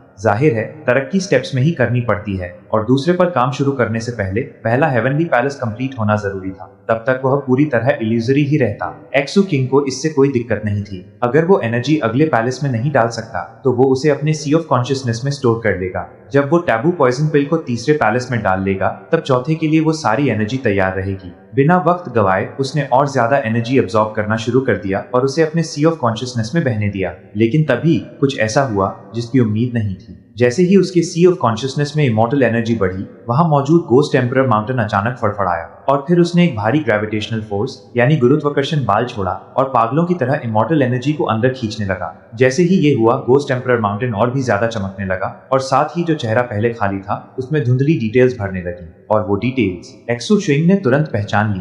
वो उसके खुद के चेहरे के फीचर्स थे। कम से कम इस स्टेज पर तो ऐसा ही लग रहा था जब फीचर्स पूरी तरह साफ नहीं थे। खैर, ये चौंकाने वाला था। फिर भी उसने इस वक्त इस पर ज्यादा ध्यान नहीं दिया और एनर्जी अब्सॉर्ब करता रहा। आखिरकार जहां उसने हाथ डाला था वो हिस्सा पूरी तरह ग्रे हो चुका था और जैसे जैसे immortal energy ghost emperor mountain में जा रही थी, ये असर फैलता जा रहा था। इस गोस्ट एम्परर माउंटेन में कुछ तो अलग बात थी। एक्सू चिंग जितना महसूस कर पा रहा था, ये उस असली गोस्ट एम्परर माउंटेन से कुछ अलग था जो उसने देखा था। हालांकि ये असली पहाड़ से ही आया था, लेकिन एक्सू चिंग के सी ऑफ कॉन्शियसनेस में आने के बाद और डेवलप होने के बाद ये एक अलग ही चीज बन गया था। सबसे जरूरी बात ये थी कि ये अब ठोस हो रहा था और उससे कई तरीकों से जुड़ा हुआ था। ये बहुत बड़ा झटका था और उसने तुरंत फैसला किया कि वो अपने मास्टर से इस बारे में जरूर पूछेगा। जब एक्सू चिंग इन ख्यालों में खोया हुआ था, कैप्टन पागलों की तरह इमॉर्टल एनर्जी अब्सॉर्ब कर रहा था, जिस वजह से ग्रे रंग पूरी नाक पर तेजी से फैल गया। ठीक उसी वक्त वो लाल कपड़ों वाली लड़की वहां पहुंची। एक्सू चिंग और कैप्टन को ठंडी नजरों से घूरते हुए वो क्लोन के माथे पर चढ़ गई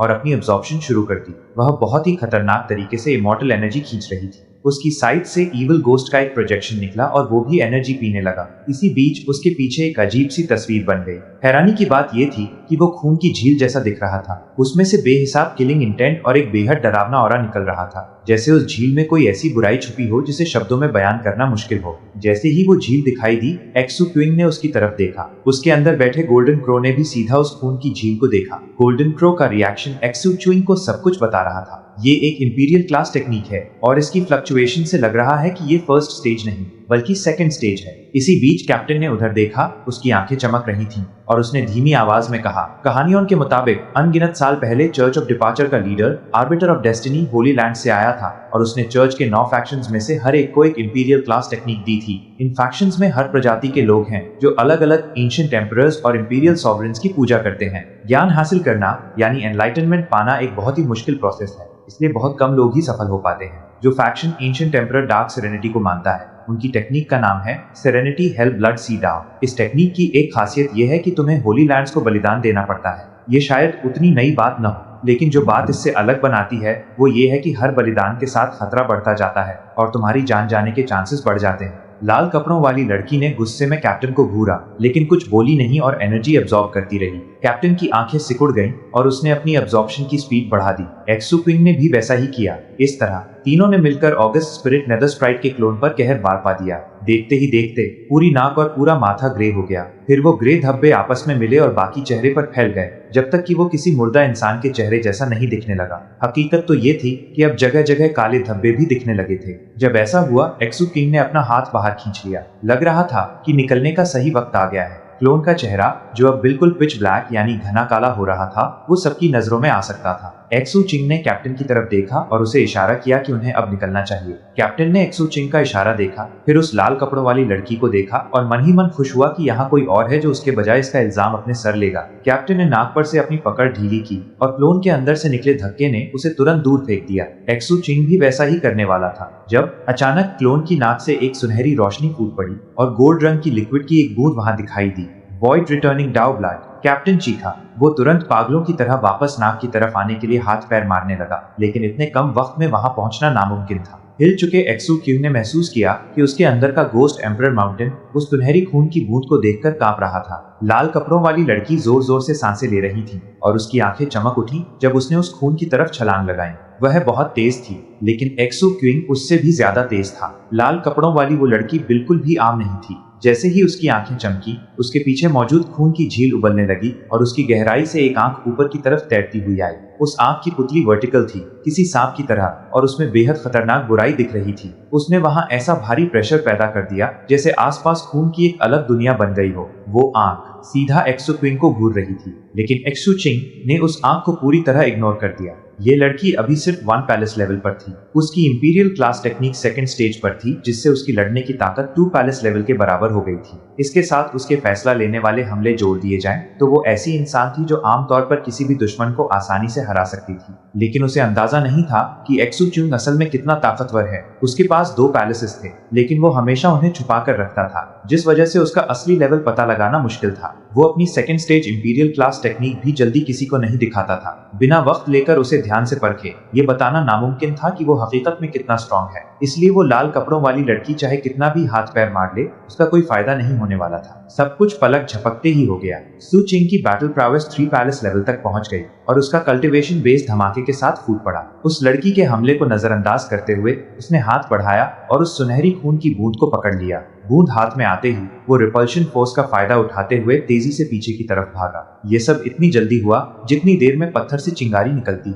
उस लड़की का चेहरा उतर गया जब उसकी नाक के नीचे से वो खून की बूंद चुरा ली गई। आंखों में जानलेवा गुस्सा लिए उसने अपना हाथ घुमाया, जिससे उसकी इविल गोस्ट साइड की आंखें फिर से गहरी लाल हो गईं। तुम बहुत चालाक हो, लेकिन मैं भी 3 पैलेस स्ट्रेंथ निकाल सकती हूँ। लड़की ने अपनी जीभ की नोक काटी और खून का एक घूंट उस इविल गोस्ट साइड पर थूक दिया। साथ ही उसकी आंखें भी बिल्कुल वैसे ही लाल हो गईं जैसे उस इविल गोस्ट की थी। डिपार्चर की पुकार को स्वीकार करो। डाओ के निशान धोखा देते हैं। सम्राट डार्क सेरेनिटी इस भक्त को आशीर्वाद दें। बैटल सोल को नीचे आने दो। उन भक्तों की मदद करो जो विश्वास रखते हैं। डिपार्चर शुरू होने दो। यह किसी प्राचीन मंत्र जैसा सुनाई दे रहा था। जैसे ही शब्द गूंजे, जमीन और आसमान पर असर हुआ और एक मनहूस हवा चलने लगी। इस हवा ने वहां के प्रेशर की परवाह किए बिना तेजी से घूमना शुरू कर दिया और उस लड़की, या यूं कहें कि उस इविल गोस्ट साइड के चारों तरफ जमा हो गई। हवा की वजह से इविल गोस्ट की आंखें और भी ज्यादा लाल हो गईं और उस लड़की की भी। जब वो और ज्यादा लाल नहीं हो सकती थी, तब अचानक इविल गोस्ट का मुंह खुला और वो लपक कर लड़की की तरफ गया और उसके हाथ पर काट लिया।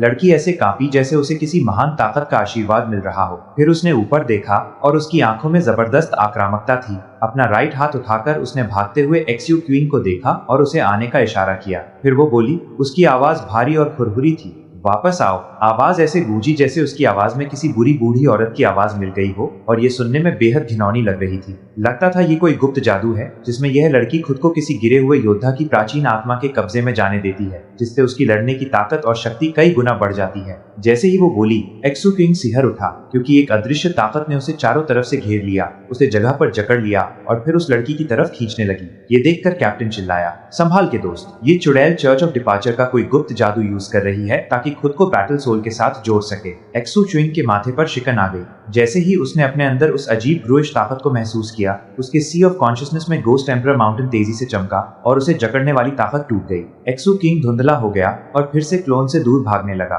हालांकि वो लाल कपड़ों वाली लड़की असल में एक्सू किंग को वापस खींचने की कोशिश नहीं कर रही थी, बल्कि वो मानकर चल रही थी कि ये काम नहीं करेगा। वो बस उसे थोड़ा लेट करना चाहती थी ताकि वो उसका पीछा कर सके। इशारा करने के 1 सेकंड के कुछ हिस्से बाद ही वो रॉकेट की तरह उसकी दिशा में उड़ चली। जैसे ही एक्सू च्विंग ने अपने आसपास की जकड़ तोड़ दी, वो लड़की करीब आ गई, 3 पैलेस बैटल प्रावेस से भरी हुई। चौंका देने वाली स्पीड के साथ आते हुए उसने अपनी साइड घुमाई और सीधा एक्सू च्विंग की तरफ चला दी। हथियार उतना ही लंबा था जितना एक इंसान, और हालांकि ये ठोस लग रहा था, असल में ये इल्यूजरी था। इस वजह से वो यकीन न करने वाली स्पीड से चला। उसने हवा को चीरते हुए काले चांद के आकार के आफ्टर इमेजेस बनाए और सीधा एक्सू च्विंग की गर्दन पर वार किया। साइड बेहद तेज रफ्तार से चली और वो लड़की उसके पीछे आई। उसकी आंखों में मारने का इरादा और भरोसा दोनों था। उसने भी 3 पैलेस कल्टिवेटर्स को मारा था। ईविल गोस्ट साइट को चर्च में एक पवित्र चीज माना जाता था और ये अपने आप में एक ही थी। इसका इतिहास बहुत अनोखा था और चर्च की मान्यताओं के मुताबिक ये होली लैंड से जुड़ी हुई थी। ये किसी भी तरह के डिफेंस को बाईपास कर सकती थी। दुश्मन ने बचाव के लिए पहले से जो भी तैयारी की हो, उसका कोई फायदा नहीं होता था। अचानक कैप्टन फिर चिल्लाया, ध्यान रखना दोस्त, यह चुड़ैल गंदे तरीके से लड़ती है। मुझे अभी याद आया कि ये साइज क्या है। यह चर्च ऑफ डिपार्चर का एक होली रेलिक है। मैंने सुना है कि ये ठोस नहीं है, इसलिए ये सारे डिफेंसेस के आर पार जा सकती है। एक्सू किंग की आंखें सिकुड़ गईं। वो महसूस कर सकता था कि वो काली साइज कुछ खास है और उस लड़की का गुप्त जादू हैरान करने वाला है। रफ्तार बढ़ाते हुए वो आने वाले वार से बचने के लिए राइट साइड हट गया। बदकिस्मती से वार से बचने के बावजूद साइड से निकलने वाले प्रेशर ने एक्सू चिंग के कल्टीवेशन बेस को हिला दिया। ऐसा पहली बार हुआ था कि उसने ऐसा कुछ महसूस किया हो। लड़की ने साइड को घुमाया और दूसरे वार के लिए वापस लाई। इस बार फिर निशाना उसकी गर्दन थी। एक्सू चिंग की आंखें ठंडक से चमक उठी जब वो फिर पीछे हटा और साथ ही अपने कल्टीवेशन बेस को संभालने की कोशिश करने लगा। जैसे जैसे वो हमले करती गई, एक्सू चिंग ने साइड पर गहरी नजर रखी, जिससे उसे कंफर्म हो गया कि ये ठोस नहीं है। ये असल में किसी मैजिकल टेक्निक से बनी थी। पांचवा साइड अटैक करने के बाद जब वो उसे छठे वार के लिए घुमाकर लाई तो एक्सू क्यूइंग की आंखों में समझ की एक चमक आई और उसने अचानक अपना राइट हाथ हथियार को रोकने के लिए आगे फेंका। जैसे ही हथियार करीब आया, उसका हाथ अचानक हार्ड मास से बदलकर ट्रांसपेरेंट हो गया। ये और कुछ नहीं बल्कि उसका ग्रूव लूम डाउसाइजिंग आर्ट था। जब उसका हाथ ग्रूव लूम स्टेट में होता तो वो मैजिकल टेक्निक्स की ताकत को इग्नोर कर सकता था। ये ग्रूव लूम्स की एक जन्मजात काबिलियत थी और बहुत ही दुर्लभ थी। नतीजेतन उस लड़की की साइड सीधा उसके हाथ के आर पार निकल गई। जैसे ही वो सदमे में आई, एक्सू चिंग की आंखों में जानलेवा इरादा चमका और उसने अपने ग्रूव लूम हाथ से साइड का पिछला हिस्सा पकड़ लिया। जोर से जकड़ते हुए उसने खुद को एक झटके से आगे खींचा। अब उनके बीच सिर्फ उतनी ही दूरी थी जितनी उस साइड की लंबाई थी।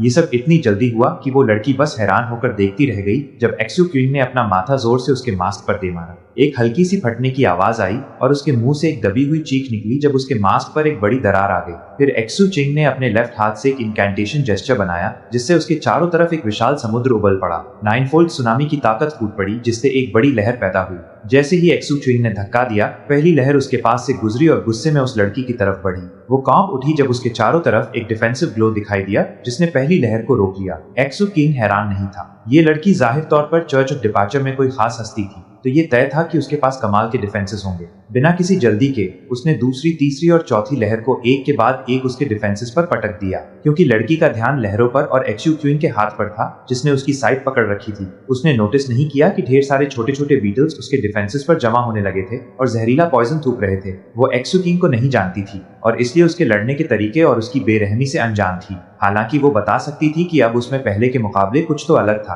उसका हाथ उसकी साइड पर लोहे के शिकंजे की तरह जम गया था और चाहे वो कितना भी तड़पे अपना हथियार छुड़ा नहीं पा रही थी। ये बात और सिर्फ ये तथ्य कि वो उसकी साइड के हमले को इग्नोर कर पाया था उसके दिमाग को सदमे से घुमा रहा था। जब से उसने अपने चर्च में इस साइट की मंजूरी और विरासत हासिल की थी, तब से लेकर अब तक ये गिनना नामुमकिन था कि चर्च के कितने ही बदमाश लोगों को उसने मौत के घाट उतारा था। चर्च ऑफ डिपार्चर कोई नेक संस्था नहीं थी और सच तो ये था कि वहाँ अनगिनत कट्टरपंथी और पागल लोग भरे हुए थे। बावजूद इसके कि उसका कोई परिवार वाला चर्च में पावर की पोजीशन पर था, वो हर पल अपनी रक्षा के लिए उस इंसान पर निर्भर नहीं रह सकती थी और इसलिए उसे जिंदा रहने के लिए खुद पर निर्भर रहना पड़ा था। कड़ी मेहनत और मार काट करके उसने धीरे धीरे खुद को पावर की पोजीशन पर पहुंचाया था और इस तरह अकेले बाहर जाने की आजादी हासिल की थी। हालांकि वो अपने सपने को पूरा करने से अभी भी बहुत दूर थी, लेकिन एक चीज पक्की थी, ये शायद उसके लिए एक बेहद जरूरी संपत्ति थी। इन सब वजहों से चाहे इस हालात में कुछ भी हो जाए, वो अपना हथियार नहीं छोड़ सकती थी। जैसे ही बीटल्स ने उसकी डिफेंसिव शील्ड्स को गला दिया, 9वीं सुनामी लहर डिफेंसेस से टकरा गई। जैसे ही वे टुकड़ों में बिखरे, एक्सू च्युइंग की आंखों में मारने का इरादा चमका। उसने अपना राइट हाथ आगे बढ़ाया, जिससे वहां आग का एक काला खंजर प्रकट हुआ, जिसे उसने बेरहमी से उस लड़की की बर्फ जैसी सफेद गर्दन पर चला दिया। खून हर तरफ फैल गया, लेकिन उसका सर धड़ से अलग नहीं हुआ, बल्कि एक्सू च्युइंग के अंदर अचानक एक जबरदस्त मौत के खतरे का एहसास फूट पड़ा, जिससे उसके जिस्म का हर इंच कांप उठा। दूर खड़े कैप्टन की आंखें फटी की फटी रह गईं और वो अचानक चिल्लाया, अरे बाप रे, भागो दोस्त, इस चुड़ैल में कुछ गड़बड़ है। ये सुप्रीम आर्बिटर इमॉर्टल सोसाइटी का बेहद मुश्किल से मास्टर होने वाला supreme arbiter blood will domain है। इस टेक्निक में थोड़ी सी सफलता पाना भी बेहद मुश्किल है। मैंने सुना है कि ब्लड विल डोमेन का ज्ञान पाने के लिए तुम्हारे पास कम से कम 2 अलग अलग पर्सनालिटीज होनी चाहिए। हर नई पर्सनालिटी के साथ तुम्हारी आंखें अपना थोड़ा रंग खो देती हैं, और जब तुम्हारे पास 10 पर्सनालिटीज हो जाती हैं, तो सिर्फ खून का रंग बचता है। इसे सफलता का आखिरी लेवल माना जाता है। ये लड़की चर्च ऑफ डिपार्चर से है या सुप्रीम आर्बिटर इमॉर्टल सोसाइटी से, ये बहुत अजीब है। बिना किसी हिचकिचाहट के एक्सू क्वीन ने साइड छोड़ दी और पीछे की तरफ उड़ गया। जैसे ही उसने ऐसा किया, उस लड़की में से एक बेहिसाब लाल रोशनी फूट पड़ी। जैसे जैसे ये फैली, ऐसा लगा जैसे उसने वहां खून का नरक बना दिया हो। लड़की के मुंह से एक ग्रूइश डरावनी हंसी गूंजी। है। लड़की ने ऊपर देखा। हालांकि उसकी गर्दन से खून बह रहा था, लेकिन घाव जानलेवा नहीं था। हाथ ऊपर करके उसने उसे छुआ, फिर अपने हाथों पर लगे खून को देखा। आंखें चमकाते हुए उसने अपनी नजर एक्सू च्युइंग पर टिकाई। क्या तुम वो हो जिसने मुझे चोट पहुंचाई? चैप्टर 337 जू किंग अपनी स्पीड को ब्लास्ट करके आगे बढ़ा। रिपल्शन फोर्स का फायदा उठाते हुए वो तेजी से दूर चला गया। जब तक लाल कपड़ों वाली लड़की के मुंह से पहली आवाज निकली, वो तब तक 150 मीटर से ज्यादा दूर जा चुका था, बिल्कुल कैप्टन के बगल में। वहां से भी साफ दिख रहा था कि उस लड़की की आंखें गुस्से में चमक रही थी। जू किंग को अंदर से बहुत अजीब लग रहा था, लेकिन तभी कैप्टन ने हाथ बढ़ाया और उसका बाजू पकड़ लिया। हिलना मत। जू किंग वही जम गया। कैप्टन की बात सुनकर उसने सोच विचार करते हुए उस लाल कपड़ों वाली लड़की की तरफ देखा। वो लड़की वही खड़ी रही, जैसे किसी सदमे में हो, अपने हाथों पर लगे खून को घूर रही थी। फिर उसने अपने हाथ लहराए और वो खून एक धुंध यानी मिस्ट में बदल गया, जो चारों तरफ फैल गई। मिस्ट और भी घनी होती गई और आखिरकार खून की कई धाराओं में बदल गई, जो उस लड़की के आसपास घूमने लगी और भी ज्यादा धाराएं बनती गई। पलक झपकते ही वहां सैकड़ों खून के सांप जैसी धाराएं बन गई, जिनसे एक खौफनाक प्रेशर निकल रहा था, लेकिन साथ ही एक मीठी खुशबू भी आ रही थी। यह नजारा बेहद अजीब था और वो धाराएं बनती ही जा रही थी। जैसे जैसे उस लड़की की आंखों में सदमा गहरा होता गया, खून की धाराएं दो मुख्य हिस्सों में बढ़ गई, लेकिन साथ ही बढ़ती भी रही। जल्दी ही वो सैकड़ों धाराएं 1000 से ज्यादा हो गईं और उसके चारों तरफ एक के बाद एक रिंग बनाने लगी। जो कोई भी ये देखता वो हिल कर रह जाता। और तो और एक मनहूस हवा उसके आसपास चलने लगी, जो आखिरकार जू किंग तक पहुंची, जिससे उसके रोंगटे खड़े हो गए और आंखें सिकुड़ गई। जू किंग के सालों के मार काट और जंग के अनुभव ने उसे खतरे को भांपने की एक इंस्टिंक्ट दी थी। उस इंस्टिंक्ट और कैप्टन की बातों ने उसे पूरी तरह यकीन दिला दिया। उसे अभी कुछ नहीं करना चाहिए। अगर उसने कुछ भी किया तो उसकी मौत पक्की थी। यह एक अजीब सा एहसास था जो उसे पूरी तरह समझ नहीं आ रहा था। आखिरकार ये लाल कपड़ों वाली लड़की साफ तौर पर 3 पैलेस लेवल से ऊपर नहीं थी, लेकिन जू किंग को फिर भी उससे जबरदस्त खतरा महसूस हो रहा था। कैप्टन भी बिल्कुल स्थिर खड़ा रहा। उसका चेहरा गंभीर था और वो उस लाल कपड़ों वाली लड़की को घूर रहा था। कुछ मत करना, उसने प्रोजेक्शन के जरिए कहा। इसके पास चर्च ऑफ डिपार्चर का होली रेलिक और एक इंपीरियल क्लास टेक्निक है। इसके अलावा ये सुप्रीम आर्बिटर इमॉर्टल सोसाइटी का सबसे मुश्किल ब्लड विल डोमेन कल्टिवेट करती है। ये ब्लड विल डोमेन ऐसी चीज है जिसमें प्राचीन समय से लेकर अब तक सुप्रीम आर्बिटर इमॉर्टल सोसाइटी के बहुत कम लोग ही सफल हुए हैं। मैंने सुना है कि जिसके पास ये ब्लड विल डोमेन होता है, वह अपने बराबर के कल्टिवेशन लेवल वाले किसी भी इंसान को आसानी से मार सकता है। शायद ये पूरी तरह सच ना हो, लेकिन मुझे नहीं लगता कि हमें रुककर चेक करना चाहिए। इन सब के अलावा ब्लड विल डोमेन की एक खासियत है जो शायद एक कमी भी हो सकती है, और वह ये है कि उस इंसान की आंखें जिंदा चीजों की मूवमेंट को आसानी से ट्रैक कर सकती हैं। जू किंग कैप्टन की आवाज में बढ़ती हुई घबराहट को महसूस कर सकता था। इसी बीच उसकी खुद की आंखें सिकुड़ गईं जब उसने उस लाल कपड़ों वाली लड़की को देखा। आसपास कोई आवाज नहीं थी, सिर्फ हवा की सिसकियां सुनाई दे रही थी और ऑगस्ट स्पिरिट नेदर स्प्राइट के क्लोन से टूटने की आवाजें आ रही थी। साथ ही क्लोन के चेहरे से गलने की हल्की आवाजें आ रही थी, जैसे फफोले बनकर फूट रहे हो। दूर से देखा जा सकता था कि वह डाव ब्लड निकलने के बाद चेहरा सड़ना शुरू हो गया था। जू किंग के उस सुनहरी खून की बूंद को ले जाने के बाद ऑगस्ट स्पिरिट नेदर स्प्राइट का क्लोन किसी बहुत ही बदसूरत और अजीब चीज में बदलने लगा। चेहरे की ग्रे स्किन अब घनी काली यानी पिच ब्लैक होने लगी थी। हालांकि जू किंग और कैप्टन उस पर ज्यादा ध्यान नहीं दे रहे थे, क्योंकि उनका पूरा फोकस उस लाल कपड़ों वाली लड़की पर था। उधर वो लड़की अभी भी पहले की तरह सदमे में लग रही थी। वो जू किंग और कैप्टन की तरफ देख रही थी, लेकिन साथ ही ऐसा लग रहा था जैसे वो उन्हें बिल्कुल नहीं देख रही। क्या वो तुम दोनों थे? उसने धीमी आवाज में पूछा। उसकी नजर और उसके बार बार कहे गए शब्दों ने जू किंग के दिल में चौकन्नापन बढ़ा दिया। गोल्डन क्रो टैटू गर्म होने लगा और उसके सर पर violet heaven supreme limitless crown तेजी से चमकने लगा। उसके हेवनली पैलेसेस कांप उठे और आसपास के बीटल्स एक दूसरे के पास जमा होने लगे, जैसे लड़ाई के लिए तैयार हो रहे हो। कैप्टन का रिएक्शन भी कुछ वैसा ही था। उसमें से जबरदस्त ठंडक निकल रही थी और उसकी दोनों पुतलियों में चेहरे दिखाई दे रहे थे जो बहुत अनस्टेबल लग रहे थे। जब दोनों पार्टियां आमने सामने थी, उस लाल कपड़ों वाली लड़की ने अपना राइट पैर उठाया। चीखने की आवाजें गूंजी जब उसके चारों तरफ घूमने वाली खून की धाराएं बढ़ गई और एक साथ जू किंग और कैप्टन की तरफ शूट हुई। ठीक उसी वक्त ऊपर से एक खतरनाक आवाज आई। तुम लोग क्या कर रहे हो? यह आवाज हजारों बिजलियों की तरह कड़की, जिससे एक शॉकवेव पैदा हुई और जू किंग और कैप्टन पीछे की तरफ लुढ़क गए, कांपते हुए और खून की उल्टियां करते हुए। लड़की के चारों तरफ घूमने वाली खून की धाराएं पागलों की तरह इधर उधर लहराई और फिर वापस उससे टकरा गई। उसका चेहरा बिगड़ गया और अजीब हो गया, जबकि उसकी आंखों का खालीपन एक खतरनाक और आक्रामक रूप में बदल गया। बिना किसी हिचकिचाहट के वो मुड़ी और दूर भाग गई। जू किंग और कैप्टन के पास उस पर ध्यान देने का वक्त नहीं था और वह भी भाग खड़े हुए। इसी बीच ऑगस्ट स्पिरिट नेदर स्प्राइट का एक और क्लोन नीचे उतरा। उसकी आंखों में गुस्सा था, मुंह के कोनों से खून रिस रहा था और कपड़े फटे चिथड़े हो चुके थे। ऊपर लड़ाई में उलझे होने होने की वजह से उसने नीचे हो रही चीजों पर ध्यान नहीं दिया था। लेकिन एक पॉइंट पर उसने अपने क्लोन के पास 3 छोटे इंसानों को देखा और उसे एहसास हुआ कि कुछ गड़बड़ है। दिल जोर से धड़क रहा था। उसने अपनी चोटों की परवाह किए बिना लड़ाई से पीछे हटकर नीचे देखा। जो उसने देखा उससे वो यकीन न कर पाने की वजह से कांप उठी। उसके क्लोन का चेहरा पिच ब्लैक हो रहा था। उसने पिघलते हुए चेहरे के फीचर्स देखे। उसने वो बेहद बदसूरती देखी। वो खुद कितनी खूबसूरत औरत थी। ये सोचते हुए ये सब बातें एक आसमान हिला देने वाली और जमीन फाड़ देने वाली चिढ़ में बदल गई। ऑगस्ट स्पिरिट नेदर स्प्राइट कांपने लगी और हाँफने लगी। उसका दिमाग ऐसे गुस्से से भर गया जो स्वर्ग को जला सकता था और अस्तित्व में मौजूद किसी भी चीज को खत्म कर सकता था। तुम लोग मरना चाहते हो, पागलों की तरह चीखते हुए उसने एक हाथ जू किंग और कैप्टन की तरफ बढ़ाया और दूसरा हाथ उस लाल कपड़ों वाली लड़की की तरफ। लेकिन तभी 2 स्वॉर्ड सेज एल्डर्स आसमान के गुंबद से नीचे उतरे। वो क्लोन के चेहरे पर कोरोजन देख सकते थे और अपने सदमे में उन्होंने जू किंग, कैप्टन और उस लाल कपड़ों वाली लड़की को भी वहां से भागते हुए देखा। हालांकि सबने भेष बदला हुआ था, लेकिन दोनों एल्डर्स उन्हें साफ देख सकते थे। वो बता सकते थे कि वह इंसान है और यह भी अंदाजा लगा सकते थे कि वह एम्परर रिसीविंग प्रीफेक्चर की बड़ी ह्यूमन पावर्स के मेंबर्स हैं। इस हिसाब से ये संभव था कि वो किसी तरह से स्वॉर्ड्स एज कोर्ट से जुड़े हुए हों। अगर नहीं होते तो वो ये पता नहीं लगा पाते कि स्वॉर्ड्स एज कोर्ट अपना प्लान कब एग्जीक्यूट करेगा और इस मौके का फायदा नहीं उठा पाते। जहां तक उनकी हरकतों की बात थी और उससे क्लोन के चेहरे का जो हाल हुआ था, उन्हें समझ नहीं आ रहा था कि हंसे या रोए। खैर, ये सोचते हुए कि ये तीनों इंसान हैं, एल्डर्स ने उन्हें सुरक्षित रखने की जिम्मेदारी महसूस की। हाथ लहराए हुए उन्होंने ऑगस्ट स्पिरिट नेदर स्प्राइट का रास्ता रोकने के लिए पावरफुल डिवाइन एबिलिटीज भेज दी। ऑगस्ट स्पिरिट नेदर स्प्राइट गुस्से में चीखी, लेकिन जानलेवा संकट की वजह से उसके पास जू किंग और बाकियों पर हमला छोड़ने के अलावा कोई रास्ता नहीं था। उसके कपड़े इतने खराब हो चुके थे कि उनकी डिफेंसिव कैपेबिलिटीज खत्म हो गई थी। उसे मजबूरन अपने मैंशन ग्रोटो की तरफ हाथ लहराना पड़ा ताकि लड़ाई के लिए नए कपड़े मंगा सके। उसके इशारे के जवाब में मैंशन ग्रोटो गड़गड़ाया और ढेर सारे कपड़े उसकी तरफ उड़ते हुए आए। एक पल बाद ऑगस्ट स्पिरिट नेदर स्प्राइट की आंखें सदमे से फटी रह गई। हवा में लड़खड़ाते हुए उसकी तरफ ढेर सारे फटे पुराने कपड़े आ रहे थे। सच कहें तो उन्हें फटे पुराने कहना भी उनकी तारीफ होगी। उन पर लगी कोई भी सजावट कब की गायब हो चुकी थी। असल में उनका हाल पहले से इतना अलग था कि वह बस बेहद खराब कपड़े की स्ट्रिप्स रह गई थी। सिर्फ ऑगस्ट स्पिरिट नेदर स्प्राइट ही इस नजारे को देखकर दंग नहीं थी। दोनों स्वॉर्ड सेज एल्डर्स भी उतने ही हैरान थे।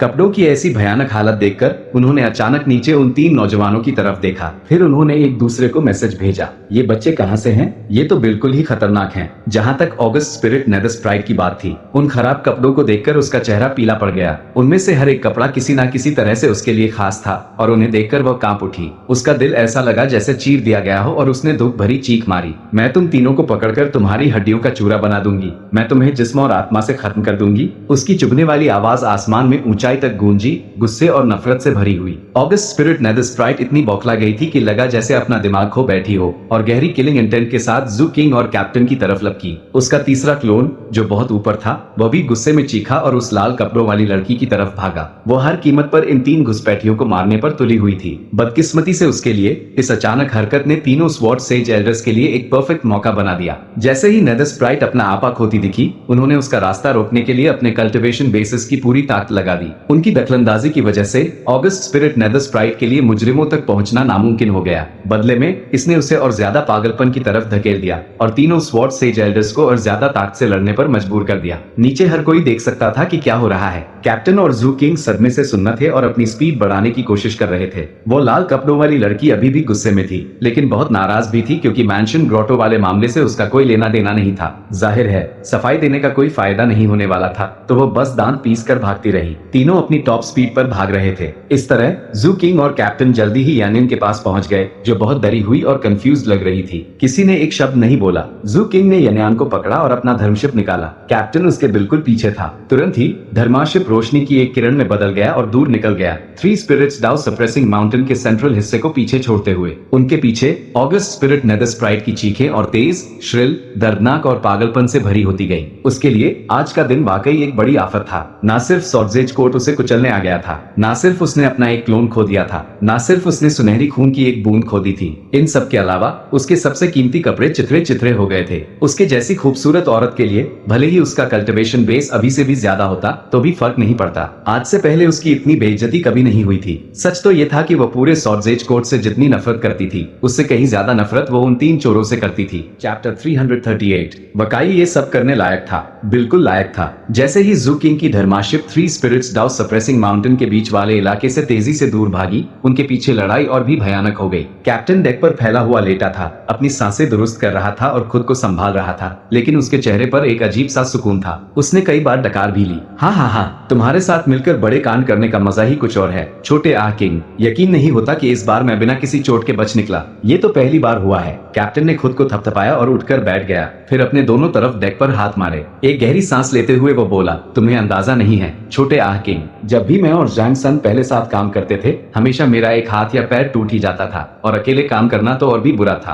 कभी कभी तो मैं सब कुछ खो देता था, यहाँ तक कि अपना सर भी बचाना मुश्किल हो जाता था, और जैंगसन हमेशा सबसे बढ़िया माल लेकर निकल जाता था। जू किंग डेक पर पालथी मारकर बैठा था, अभी भी भेष बदले हुए। सच कहे तो उसे कैप्टन की बातों पर पूरा भरोसा नहीं था। जू किंग जिस तरह उसे देख रहा था, उसे देखकर कैप्टन ने कुछ बार पलकें झपकवाई। वो समझ गया था कि जू किंग के दिमाग में क्या चल रहा है, लेकिन इस बात का कोई सबूत देने के बजाय उसने बस एक आह भरी, पता है, जब बात वफादारी और कुर्बानी की आती है, दोस्ती की। खैर, जैंगसन सच में एक पक्का यार है, उसमें ये सब खूबियां हैं। मैं इतना बेशरम भी नहीं हूँ कि इस बात से इनकार करूँ। आमतौर पर मैं उसे बड़ा हिस्सा लेने देता हूँ और बचा कुचा मैं रख लेता हूँ, जो भी टुकड़े बचते हैं। हाय, बस तुम्हारे साथ काम करने जैसा नहीं है छोटे जूनियर ब्रदर। हम हमेशा सब कुछ आधा आधा बांटते हैं, हमेशा से यही तरीका रहा है और यही सही भी है। कैप्टन बिना दिल की धड़कन बढ़ाए सफेदी से झूठ बोल सकता था, ना ही उसका चेहरा लाल पड़ता था। वो बिल्कुल सच्चा लग रहा था। जू किंग पहले से ही चौकन्ना था और उसे अंदाजा था कि कैप्टन कुछ तो चालाकी करने की कोशिश कर रहा है। तुम मुझे ऐसे क्यों देख रहे हो छोटे जूनियर ब्रदर? ओ, समझ गया,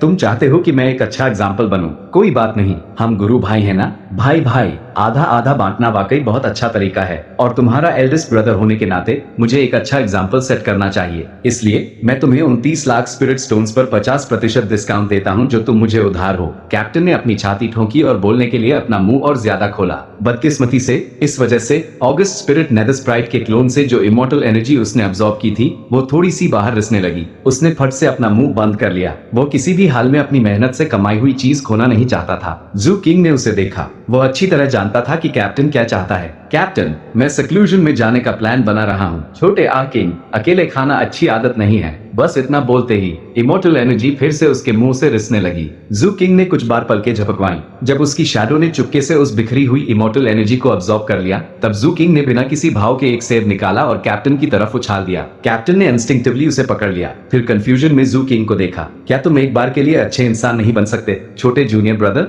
जरूर, जू किंग ने सर हिलाते हुए जवाब दिया। आंखें बंद करके उसने अपने तीसरे हेवनली पैलेस को टैप किया और टैबू पॉइजन पिल को उसमें डालने की तैयारी करने लगा। ये प्रोसेस खतरनाक होने वाला था, लेकिन जू किंग ने उस पिल को स्टडी करने में कड़ी मेहनत की थी। वो कोई पूरी पिल नहीं थी और बहुत पुरानी भी थी, जिस वजह से उसका स्पिरिट नेचर काफी खराब हो चुका था। बाहर की दुनिया के संपर्क में आने के बाद ये खराबी बढ़ती गई, जब तक कि पिल लगभग मर नहीं गई। यह उस पानी के तालाब जैसा था जिसे भरने का कोई जरिया ना हो, इसलिए जितना जल्दी हो सके इसका इस्तेमाल करना ही सबसे अच्छा तरीका लग रहा था। इस इवेंट में जू किंग को जबरदस्त फायदा हुआ था। उसका बैग ऑफ होल्डिंग भरा हुआ था, जिसमें कई नरिशिंग ट्रेजर्स भी शामिल थे। साथ ही जो शीशे और बोतलें उसने ली थी, वो पेट्रियार्क गोल्डन वज्र वॉरियर और शैडो के लिए बहुत फायदेमंद साबित होने वाली थी। सच तो ये था कि इतनी सारी चीजें थी कि कम वक्त में उनका हिसाब लगाना मुश्किल था। सबसे जरूरी बात ये थी कि उसने अपने सी ऑफ कॉन्शियसनेस को इमोर्टल एनर्जी से भर दिया था, और वहां मौजूद गोस्ट एम्परर माउंटेन को इससे कितना फायदा हुआ था। जू किंग ने गोस्ट एम्परर माउंटेन को इमोर्टल एनर्जी खाने से रोकने के लिए कंट्रोल कर लिया था।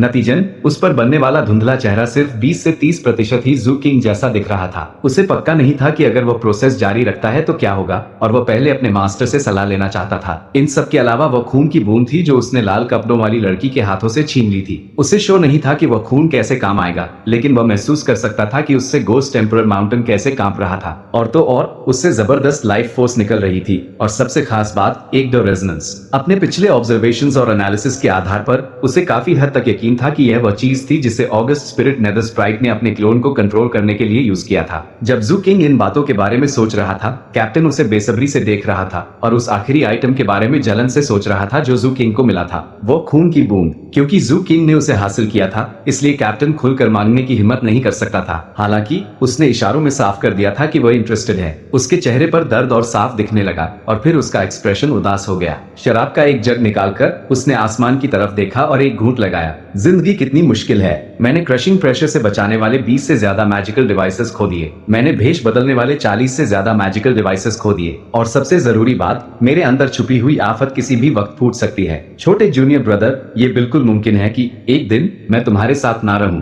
जू किंग ने अपनी आंखें खोली, कैप्टन को देखा और फिर उसकी तरफ एक छोटी बोतल उछाल दी। उसके अंदर उस खून का 30% हिस्सा था। क्या इतना काफी है? जू किंग ने पूछा। कैप्टन ने उसे लपक लिया और उसकी आंखों में दिख रहा दर्द गायब हो गया। भौहें ऊपर चढ़ाते हुए वो दिल खोलकर हंसा। काफी है, बिल्कुल काफी है। तुम वाकई कमाल हो छोटे जूनियर ब्रदर। आज से अगर तुम्हें किसी भी चीज की जरूरत हो, तुम्हारा एल्डेस्ट ब्रदर तुम्हारे लिए हाजिर रहेगा, बिना कोई सवाल पूछे। कैप्टन ने फिर पूरी बोतल गटक ली। उसके बाद उसके जिस्म में एक कंपन हुई और उसने जोश में आह भरी। मैं एक और सील खोल सकता हूँ छोटे आ किंग, तुम्हारा एल्डेस्ट ब्रदर कंजूस नहीं है। ये लो। इसके साथ ही उसने अपने रोब से एक बॉक्स निकाला और जू किंग की तरफ फेंक दिया। मुझे ये चीज किसी खंडहर में मिली थी। उस लाल कपड़ों वाली चुड़ैल को तुम पर रोब जमाते देख मुझे इसकी याद आई। अब ये तुम्हारा है। जब हम घर वापस जाएंगे मैं इसके लिए एक हिल्ट बनवा दूंगा। जू किंग ने बॉक्स पकड़ा और उसे खोला। अंदर एक काला ब्लेड था जिसमें कोई हिल्ट यानी मुठिया नहीं थी। ठंडी रोशनी से चमकता हुआ यह जाहिर तौर पर बहुत तेज था। उसकी सतह पर कुदरती लकीरें थी जो एक अजीब ग्रेश आंख का आकार बना रही थी। जू किंग को यह तुरंत पसंद आ गया। सच तो यह था कि बहुत लंबा वक्त हो गया था जब उसके पास कोई अपना खंजर था। हालांकि उसके पास उसका बेलफायर डैगर था, लेकिन उस हथियार में कुछ अलग बात होती है जिसे आप असल में अपने हाथ में पकड़ सके। अपनी आंखों में सच्चा भाव लिए वो कैप्टन की तरफ मुड़ा और बोला, शुक्रिया एल्डेस्ट ब्रदर। शुक्रिया किस लिए? आगे चलकर हम साथ में बहुत बड़े बड़े काम करने वाले हैं। मैं पहले से ही अगले प्लान पर काम कर रहा हूँ। हालांकि अभी सबसे जरूरी चीज ये है कि हमने जो भी लूटा है उसका फायदा उठाकर और ताकतवर बने। फिर हम स्वॉर्ड सेज कोर्ट जा सकते हैं और स्वॉर्ड सेजेस बन सकते हैं। जिस तरह कैप्टन की आंखें चमक रही थी उससे साफ था कि वह स्वॉर्ड सेज बनने के लिए पूरी तरह दृढ़ है। मेरा भरोसा करो मेरे छोटे जूनियर ब्रदर, स्वॉर्ड सेज बनना ही हमारा रास्ता है इंसानियत के कोर तक पहुंचने का। एम्परर रिसीविंग प्रीफेक्चर आखिरकार बहुत छोटा है। इस बड़ी दुनिया में जहां हम रहते हैं फ्यूचर के लिए अनगिनत खूबसूरत पॉसिबिलिटीज हैं और वो बस हमारे वहां पहुंचने का इंतजार कर रही हैं। मैं इंपीरियल कैपिटल जाना चाहता हूं। मैं एक human imperial class technique cultivate करना चाहता हूं। मैं पूरे रवियट एंशिएंट में घूमना चाहता हूं। मैं बड़े काम करना चाहता हूं। मैं उन सो कॉल्ड होली लैंड्स को देखना चाहता हूं। मुझे बहुत कुछ चाहिए और इसलिए मैं पागलपन वाले काम करता हूं। छोटे जूनियर ब्रदर, चलो साथ में दुनिया घूमते हैं। जू किंग की आंखें चमक उठी जब वो सुन रहा था और जब कैप्टन ने बात खत्म की तो उसने सर हिलाया। वो इन शब्दों को याद रखने वाला था। चलो साथ में दुनिया घूमते हैं। एक तरफ बैठी यानी ने कुछ बार पलकें झपकवाई और बोली, तुम मुझे भी ले जा सकते हो। जैसे ही धर्माशिप उन्हें लेकर दूर गई, three spirits down suppressing mountain में लड़ाई और भी तेज हो गई। स्वॉर्डसेजेस सच में अपने मकसद को पूरा करने की पूरी तैयारी के साथ आए थे। बात यहाँ तक पहुँच गई कि three spirits down suppressing mountain अपना टैबू ट्रेजर निकालने की तैयारी करने लगा। लेकिन तभी एक विशाल पैलेस प्रकट हुआ और उसने उसे दबा दिया। 7 फीन्स जो गोस्ट एम्परर की 7 फिजिकल सोल्स का रूप थे, उन्होंने महसूस किया कि क्या हो रहा है और मदद करने की कोशिश की। लेकिन स्वॉर्डसेज कोर्ट ने उन्हें मदद करने से रोकने के लिए पहले से ही इंतजाम कर रखे थे। इस लड़ाई का अंजाम बदलने का कोई रास्ता नहीं था। आखिर में ऑगस्ट स्पिरिट नेदरस्प्राइट को स्वॉर्डसेज कोर्ट ने पकड़ लिया। मिशन का असली मकसद वही थी। वजह यह थी कि वो सबसे कमजोर थी और इसलिए पकड़ने में सबसे आसान। उन्हें बस 3 स्पिरिचुअल सोल्स में से एक पर कंट्रोल करना था और इससे गोस्ट एम्परर का जागना नामुमकिन हो जाता। इस मकसद के पूरा होते ही स्वॉर्डसेजेस के पीछे हटने का वक्त आ गया। भले ही वो ताकतवर थे, लेकिन उस पॉइंट के बाद लड़ाई जारी रखना मुसीबत का सबब बन सकता था। काउंटी में बैठे उनके सुपीरियर्स के यही ऑर्डर्स थे। अगर चीजें बहुत उलझ जाती और काउंटी फोर्सेस को दखल देना पड़ता तो इसका मतलब होता कि प्रोफेक्चरल फोर्सेस खुद चीजों को संभालने के काबिल नहीं है। और इस तरह ऑगस्ट स्पिरिट नेदरस्प्राइट को पकड़ने के बाद स्वॉर्डसेज कोर्ट वहां से निकल गया। बाकी दोनों स्पिरिट्स ने उन्हें जाते हुए देखा। वो दोनों ऐसे लोग थे जो कई सालों से जिंदा थे और उन्हें शुरू से शक था कि ऐसा कुछ होने वाला है। वो जानते थे कि नेदरस्प्राइट मरने वाली नहीं है। इसके बजाय वो एक हॉस्टेज यानी बंधक की तरह काम करेगी। स्वॉर्डसेज कोर्ट साफ तौर पर जानता था कि उसे मारना बहुत जोखिम भरा होगा और इस तरह जंग खत्म हुई। Three spirits down suppressing mountain से कुछ दूरी पर किसी और अनजान पहाड़ की चोटी पर गहरी लाल शाम की रोशनी पड़ रही थी जब पहाड़ी हवा ने एक लाल लिबास को हिलाया। लाल कपड़ों वाली उस लड़की ने अपनी ईवल गोस्ट साइड कंधे पर लटकाई हुई थी और वो थ्री स्पिरिट्स के इलाके की तरफ देख रही थी। उसकी गर्दन पर एक ताजा भरा हुआ घाव का निशान था। निशान डरावना था। साफ था कि अगर ये थोड़ा और गहरा होता तो बड़ी खून की नसें कट जाती और शायद उसकी सांस की नली भी कट जाती। एक लंबा पल गुजरने के बाद लड़की ने अपनी नजर उस दिशा में घुमाई जहां जू किंग और कैप्टन गायब हुए थे। उसकी नजर तेज हो गई। फिर उसके दरार पड़े सफेद मास्क के नीचे एक मुस्कुराहट आई। मैं इनके नाम याद रखने वाली हूँ, वो बड़बड़ाई। ईवल गोस्ट की आंखें खुली और गोस्ट ने डिवाइन विल के जरिए उससे एक सवाल पूछा। उनके नाम क्या हैं? मैड डॉग और गोस्ट हैंड, उसने धीमी आवाज में जवाब दिया। ईवल गोस्ट ने सर हिलाया और दोनों नामों को याद कर लिया ताकि अगर वह कभी आसपास दिखाई दे तो वो नोटिस कर सके। सुनो, उसने आगे कहा, क्या तुम मुझे उन सबके नाम याद दिलाओगे जिन्हें मैंने आज तक खत्म किया है? मैं उनमें से किसी को भी भूलना नहीं चाहती। जैबरिंग हाउंड, फोसो, nursemaid, six fingers, donkey head. Evil ghost side ने नाम सुनाना शुरू किया, एक के बाद एक। जल्दी ही 100 से ऊपर पहुंच गए। लाल कपड़ों वाली लड़की चलते हुए सुनती रही। एक पॉइंट पर उसके हाथ में एक अजीब सा दिखने वाला क्रिस्टल आया जिसे उसने अपनी गर्दन के निशान पर रगड़ा। हैरानी की बात थी कि रगड़ते ही निशान धीरे धीरे गायब हो गया। मुझे बस कुछ और मिशंस पूरे करने हैं और मेरा प्रमोशन हो जाएगा। फिर मैं आखिरकार एम्परर रिसीविंग प्रीफेक्चर छोड़ सकती हूँ। फिर शायद मैं उस स्कैवेंजर बेस कैंप में वापस एक ट्रिप पर जा सकूं। हवा चली और शाम का सूरज उसके लाल लिबास पर चमकने लगा। उससे बहुत बहुत दूर जू किंग धर्माशिप के डेक पर बैठा था और उसने एक बैम्बू स्लिप निकाली। उस लाल कपड़ों वाली लड़की की आंखों में दिखे मारने के इरादे को याद करते हुए उसने लिस्ट में एक नाम जोड़ा, girl in red, chapter 339। Bamboo slip पर लिखे गए ज्यादातर नाम खुरचकर मिटा दिए गए थे, लेकिन उन सब के बीच एक नाम ऐसा था जो सबसे अलग और साफ दिख रहा था। उसके अक्षर एक गहरे मैजेंटा रंग के थे क्योंकि उन पर कभी खून गिरा था जो अब सूख चुका था। वायलेट और सायन का क्राउन प्रिंस। जब जू किंग ने उस नाम को देखा तो उसका चेहरा बिल्कुल शांत था, जैसे उसके अंदर कोई जज्बात ही ना हो। लेकिन जिस हाथ में उसने लोहे की सीख पकड़ रखी थी उसकी पकड़ अचानक कस गई, हालांकि देखने वाले को शायद पता भी ना चलता। आखिरकार उसने उस बैम्बू स्लिप को वापस रख दिया और ऊपर गहरे लाल रंग के शाम के आसमान की तरफ देखा। कुछ वक्त गुजरने के बाद वह कैप्टन और यन्यान की तरफ मुड़ा। मैं कुछ वक्त के लिए सेक्लूजन में जा रहा हूँ, उसने धीमी आवाज में कहा। यानिन समझ गई थी कि जू किंग का मूड खराब है, इसलिए उसने बस चुपचाप सर हिला दिया। दूसरी तरफ कैप्टन जोर से हंसा। जाओ जाओ छोटे किंग, तुम्हारा एल्डर ब्रदर यहाँ है ना, तुम बेफिक्र होकर अपने 3 पैलेस लेवल पर ब्रेक थ्रू करो। एल्डेस्ट ब्रदर, जू किंग ने चेतावनी देते हुए कहा, हो सकता है कि कैबिन से थोड़ा बहुत जहर रिसकर बाहर आ जाए। आप लोग ज्यादा पास मत आना और अगर कुछ बहुत अजीब होने लगे तो आप दोनों जितना दूर हो सके चले जाना। मेरी चिंता मत करना, मैं संभाल लूंगा। कैप्टन अभी और बड़ी बड़ी बातें करने ही वाला था, लेकिन ये सुनकर वह एक पल के लिए रुका, सोचा और फिर तुरंत धर्माशिप के दूसरे कोने में चला गया। जू किंग के जहर से उसका पाला पहले भी पड़ चुका था और वो जानता था कि वो कितना खतरनाक हो सकता है। यानिन भी डर के मारे पीछे हट गई, उसकी आंखें फटी की फटी रह गईं। उसे वो नजारा याद आ गया जब वायलेंट क्राइम्स डिवीजन के सेल ब्लॉक में उसने नाइट डव के लोगों को जहर से पिघलते हुए देखा था। उन दोनों को पीछे हटते देख जू किंग को थोड़ी राहत मिली। आखिरकार उसका प्लान था कि वो उस टैबू पॉइजन पिल को अपने एक हेवनली पैलेस में डालने की कोशिश करेगा। हालांकि यह प्लान उसके दिमाग में काफी वक्त से था,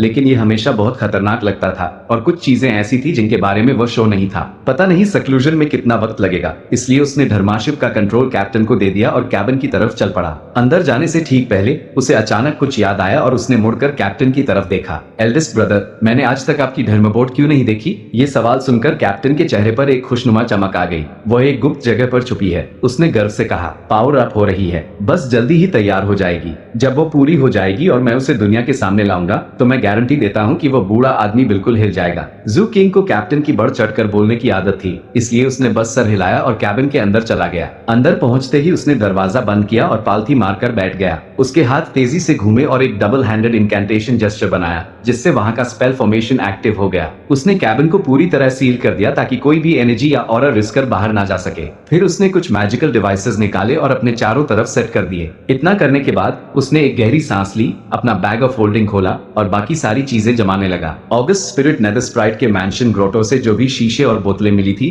उन्हें उसने ध्यान से चेक किया और तरतीब से रखा। जो भी चीजें लाइफ फोर्स से जुड़ी थी उन्हें अलग रख दिया। आखिरकार उस टैबू पॉइजन पिल के असर से लड़ने में सिर्फ लाइफ फोर्स ही मदद कर सकती थी। बैग ऑफ होल्डिंग में रखी हर चीज को चेक करने के बाद उसने अपनी आखिरी तैयारी पूरी की। कुछ देर तक गहरी सोच में डूबने के बाद उसने वो विश बॉक्स बाहर निकाला। उसने पहले उसे नहीं खोला, इसके बजाय उसने वो पुरानी जेड स्लिप निकाली जो बॉक्स के अंदर मिली थी। उस जेड स्लिप पर अभी भी जहर के कुछ निशान बाकी थे, लेकिन जू किंग की रेजिस्टेंस अब इतनी बढ़ चुकी थी कि उस पर इसका कोई असर नहीं हुआ और उसके अंदर मौजूद वायलेट क्रिस्टल की रिजेनरेटिव पावर्स की वजह से हालांकि उसके हाथ उसे छूते ही काले पड़ गए, लेकिन सड़ने नहीं लगे। उसने अपनी डिवाइन विल उस जेड स्लिप के अंदर भेजी, जिसके तुरंत बाद एक प्राचीन और भारी आवाज उसके दिमाग में बिजली की तरह गूंजी। एक महान डाव किस चीज से बनता है? 3000 महान डाव हैं और सभी पवित्र हो सकते हैं। क्या उनमें से एक जहर का डाव भी हो सकता है? दुनिया के लोग धोखेबाज और जालिम लोगों से नफरत करते हैं, वो जहर और गंदगी से घिनाते हैं। तो फिर जो लोग इसे एक मामूली रास्ता बोलकर इसका मजाक उड़ाते हैं, वो इसे एक महान हथियार कैसे बना सकते हैं? पहले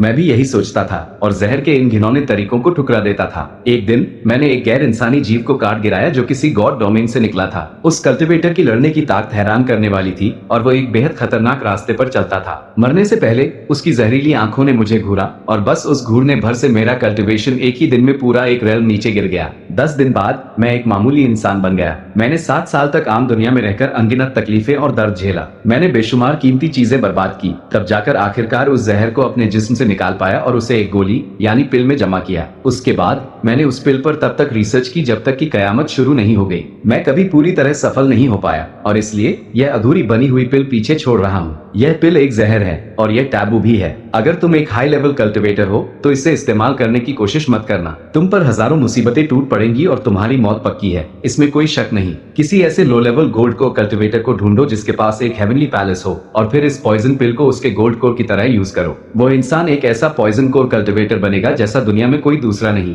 सिर्फ इसी तरीके से कोई अपनी आत्मा को बदल सकता है और सच्चे मायने में टैबू पिल के रास्ते पर चल सकता है। मेरे हिसाब टैबू पिल का रास्ता जहर का इस्तेमाल करके सभी जिंदा प्राणियों को हिला देने के लिए है, उस टैबू का यूज करके हजारों दुनियाओं को मिटाने के लिए। आखिरी डर और खौफ या शायद गॉड डोमेन्स के जादू को समझकर सभी लोगों का सबसे बड़ा दुश्मन बनने के लिए। जू किंग की आंखें दृढ़ निश्चय से चमक उठी। प्लान यही है कि इस टैबू पॉइजन पिल को लेकर मैं अपने हेवनली पैलेस में डालूं। जैसा कि इस सीनियर ने कहा, वो भी यही करना चाहते थे। मुझे यकीन नहीं होता कि उन्होंने इस प्रोसेस को लेकर कोई टेस्ट नहीं किए होंगे। जाहिर है कोई भी टेस्ट सफल नहीं हुआ। चाहे कुछ भी हो, ये खतरनाक होने वाला है। मुझे कोई अंदाजा नहीं है कि क्या बदलाव आएंगे। सब कुछ अनजान है, फिर भी उसका फैसला पहले से कमजोर नहीं हुआ। मैं लगातार जहर की आदत डालने की कोशिश कर रहा हूँ। मेरे अंदर जरूर एक लेवल की रेजिस्टेंस आ गई है। प्लस मेरे बीटल्स थोड़े वक्त के लिए पिल के अंदर रह सकते हैं। हालांकि मेरी रेजिस्टेंस अभी आखिरी लेवल तक नहीं पहुंची है, लेकिन मुझे लगता है कि जितना हो सकता था उतना हो गया है। इससे आगे बढ़ाना मुश्किल होगा। और तो और टैबू पॉइजन पिल अपना ज्यादातर स्पिरिट नेचर खो चुकी है और जल्दी ही एक मरी हुई पिल बन जाएगी। और शुरुआत में भी यह कोई पूरी पिल नहीं थी। इसे ऐसे ही बेकार हो जाने देना और आखिर में मर जाने देना एक बड़ी बर्बादी लगती है। क्यों ना मैं इसे अब्सॉर्ब करूं और देखूं कि क्या मैं इसे रिस्टोर कर सकता हूं। ये जानने का कोई तरीका नहीं है कि अगर यह मर गई तो क्या होगा, लेकिन हाथ पर हाथ धरे बैठे रहने से मैं अपने मकसद तक नहीं पहुंच पाऊंगा। मुझे ताकतवर बनना है, चाहे रास्ता कितना भी खतरनाक क्यों ना हो। एक गहरी सांस लेकर उसने अपने तीसरे हेवनली पैलेस के अंदर महसूस किया, जो पहले ही 99% कंप्लीट हो चुका था। बस एक गोल्ड कोर की कमी थी उसे पूरा करने के लिए। कल्टिवेशन के रास्ते पर सफलता पाने का एक ही तरीका है, बड़े जोखिम उठाना। हाथ बढ़ाकर उसने विश बॉक्स खोला। अंदर एक काली पॉइजन पिल थी। पहले भी वह पिल सूखी हुई थी, उसकी ज्यादातर जान खत्म हो चुकी थी। जैसे ही जू किंग ने विश बॉक्स खोला और पिल बाहर की हवा के संपर्क में आई, वो और भी तेजी से सूखने लगी। जू किंग को बहुत पहले ही एहसास हो गया था कि अगर चीजें ऐसे ही चलती रहीं तो ये पिल खोखली और बेकार हो जाएगी। बॉक्स खुलते ही उसमें से एक जहरीली एनर्जी फूट पड़ी, जिससे जू किंग कांप उठा। हालांकि उसने पिल के खिलाफ रेजिस्टेंस बना ली थी और उसके पास वायलेट क्रिस्टल भी था, फिर भी टैबू पॉइजन पिल के असर ने उसके पूरे जिस्म को काला कर दिया। उसे इसकी चिंता नहीं थी। दृढ़ इरादे से आंखें चमकाते हुए उसने हाथ बढ़ाया और बॉक्स से पिल निकाल ली। अगले ही पल उसका हाथ ग्लूग्लूम की तरह ट्रांसपेरेंट यानी पारदर्शी हो गया। लेकिन वो पॉइजन पिल इतनी खतरनाक थी कि बावजूद इसके कि जू किंग का हाथ उस स्टेट में था, उसमें अभी भी काली धारियां दिख रही थी। उस स्टेट में होने के बाद भी उसका हाथ पिल के जहर से बच नहीं पाया। जू किंग ने इसे नजरअंदाज किया। अपने ग्लूग्लूम हाथ से पिल को कंट्रोल करते हुए उसने उसे अपने डैंशन इलाके में घुसा दिया। वो उसके सी ऑफ कॉन्शियसनेस में दाखिल हुई और फिर हेवनली पैलेस को छू गई। जू किंग ने ग्लूग्लूम हाथ का इस्तेमाल कई बार किया था, लेकिन ये पहली बार था जब वो इसे खुद पर यूज कर रहा था। यही वो तरीका था जो उसने अपने प्लान को सफल बनाने के लिए सोचा था। अगर वो पिल को खा लेता तो उसे नहीं लगता था कि उसका जिस्म बचता, लेकिन अगर वो ग्लूग्लूम हाथ का यूज करके सीधा उसे अपने हेवनली पैलेस में डाल दे तो उसे भरोसा था कि सफल होने के चांसेस अच्छे होंगे। बिना जरा भी हिचकिचाए उसने पिल को अपने तीसरे हेवनली पैलेस की तरफ धकेला। यह प्रोसेस अपने आप में ही दर्दनाक था और जहर के असर ने इसे और बुरा बना दिया। जू किंग बुरी तरह कांप रहा था, लेकिन उसने दांत भींच लिए और एक पल के लिए भी नहीं रुका। वो जानता था कि जितनी जल्दी वो इसे खत्म करेगा उतना अच्छा होगा। अपनी जबरदस्त हिम्मत पर भरोसा करते हुए उसने पिल को तीसरे हेवनली पैलेस के अंदर धकेल दिया और फिर ध्यान से छोड़ दिया। उसके बाद उसने तेजी से अपना हाथ बाहर खींच लिया। इतनी तेजी से काम करने के बावजूद दर्द इतना गहरा था कि वह सहर उठा और मुंह से खून की एक उल्टी निकल गई। उसके अंदरूनी अंगों पर असर हुआ था और वो दर्द से फड़फड़ा रहे थे। फिर इससे पहले कि जू किंग संभल पाता, उसके तीसरे हेवनली पैलेस में अचानक पागलपन वाली हलचल शुरू हो गई।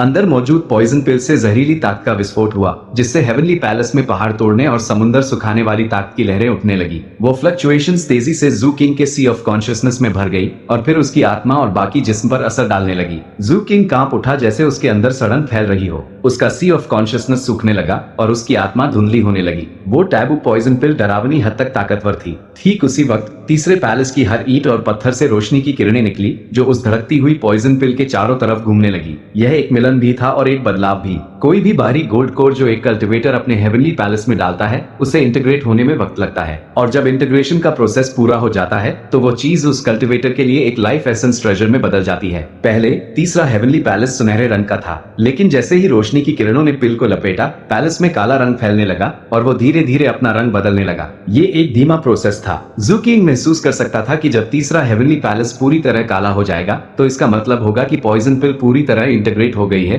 और वो उससे जुड़ गई है। तब वो उस हेवनली पैलेस को पूरी तरह कंट्रोल कर पाएगा और उस सारे जहर को वापस खींच पाएगा जो उसके बाकी जिस्म में फैल गया था। जो वक्त गुजर रहा था वो जू किंग के लिए मौत का इम्तिहान था। अगर वो पॉइजन पिल को इंटीग्रेट करने में नाकाम रहा तो उस नाकामी का अंजाम ये होगा कि वो जिस्म और आत्मा दोनों से मारा जाएगा। जू किंग थर थर कांप रहा था, जैसे गहरा जहर उसके कण कण में फैल गया हो। दर्द इतना तेज और चुभने वाला हो गया कि आखिरकार वो एक दर्दनाक चीख रोक नहीं पाया। ये दर्द उससे कहीं ज्यादा बुरा था जो उसने पहले कभी अपनी जान जोखिम में डालते वक्त महसूस किया था। चाहे वो मर्फोक आयल्स का मंदिर हो या ड्रैगन चैरियट वाला हादसा, ये सबसे बढ़कर था। फर्क बस इतना था कि वह पुराने हालात बाहरी दर्द से जुड़े थे और यह अंदरूनी था। क्योंकि वो दर्द बाहरी था, वो उससे लड़ सकता था, लेकिन इस मामले में दर्द अंदर से आ रहा था। फिर भी वो इस एहसास से पूरी तरह अनजान नहीं था। बारिश वाली उस एक खास रात को जब उसका दिल चीर दिया गया था और जब उसके दिमाग की सुरक्षा दीवारें ढेर हो गई थी, वो सबसे बुरा दर्द था जो उसने आज तक महसूस किया था। उसके मुकाबले इसकी कोई औकात नहीं थी। इस वजह से जू किंग चिल्लाना नहीं चाहता था।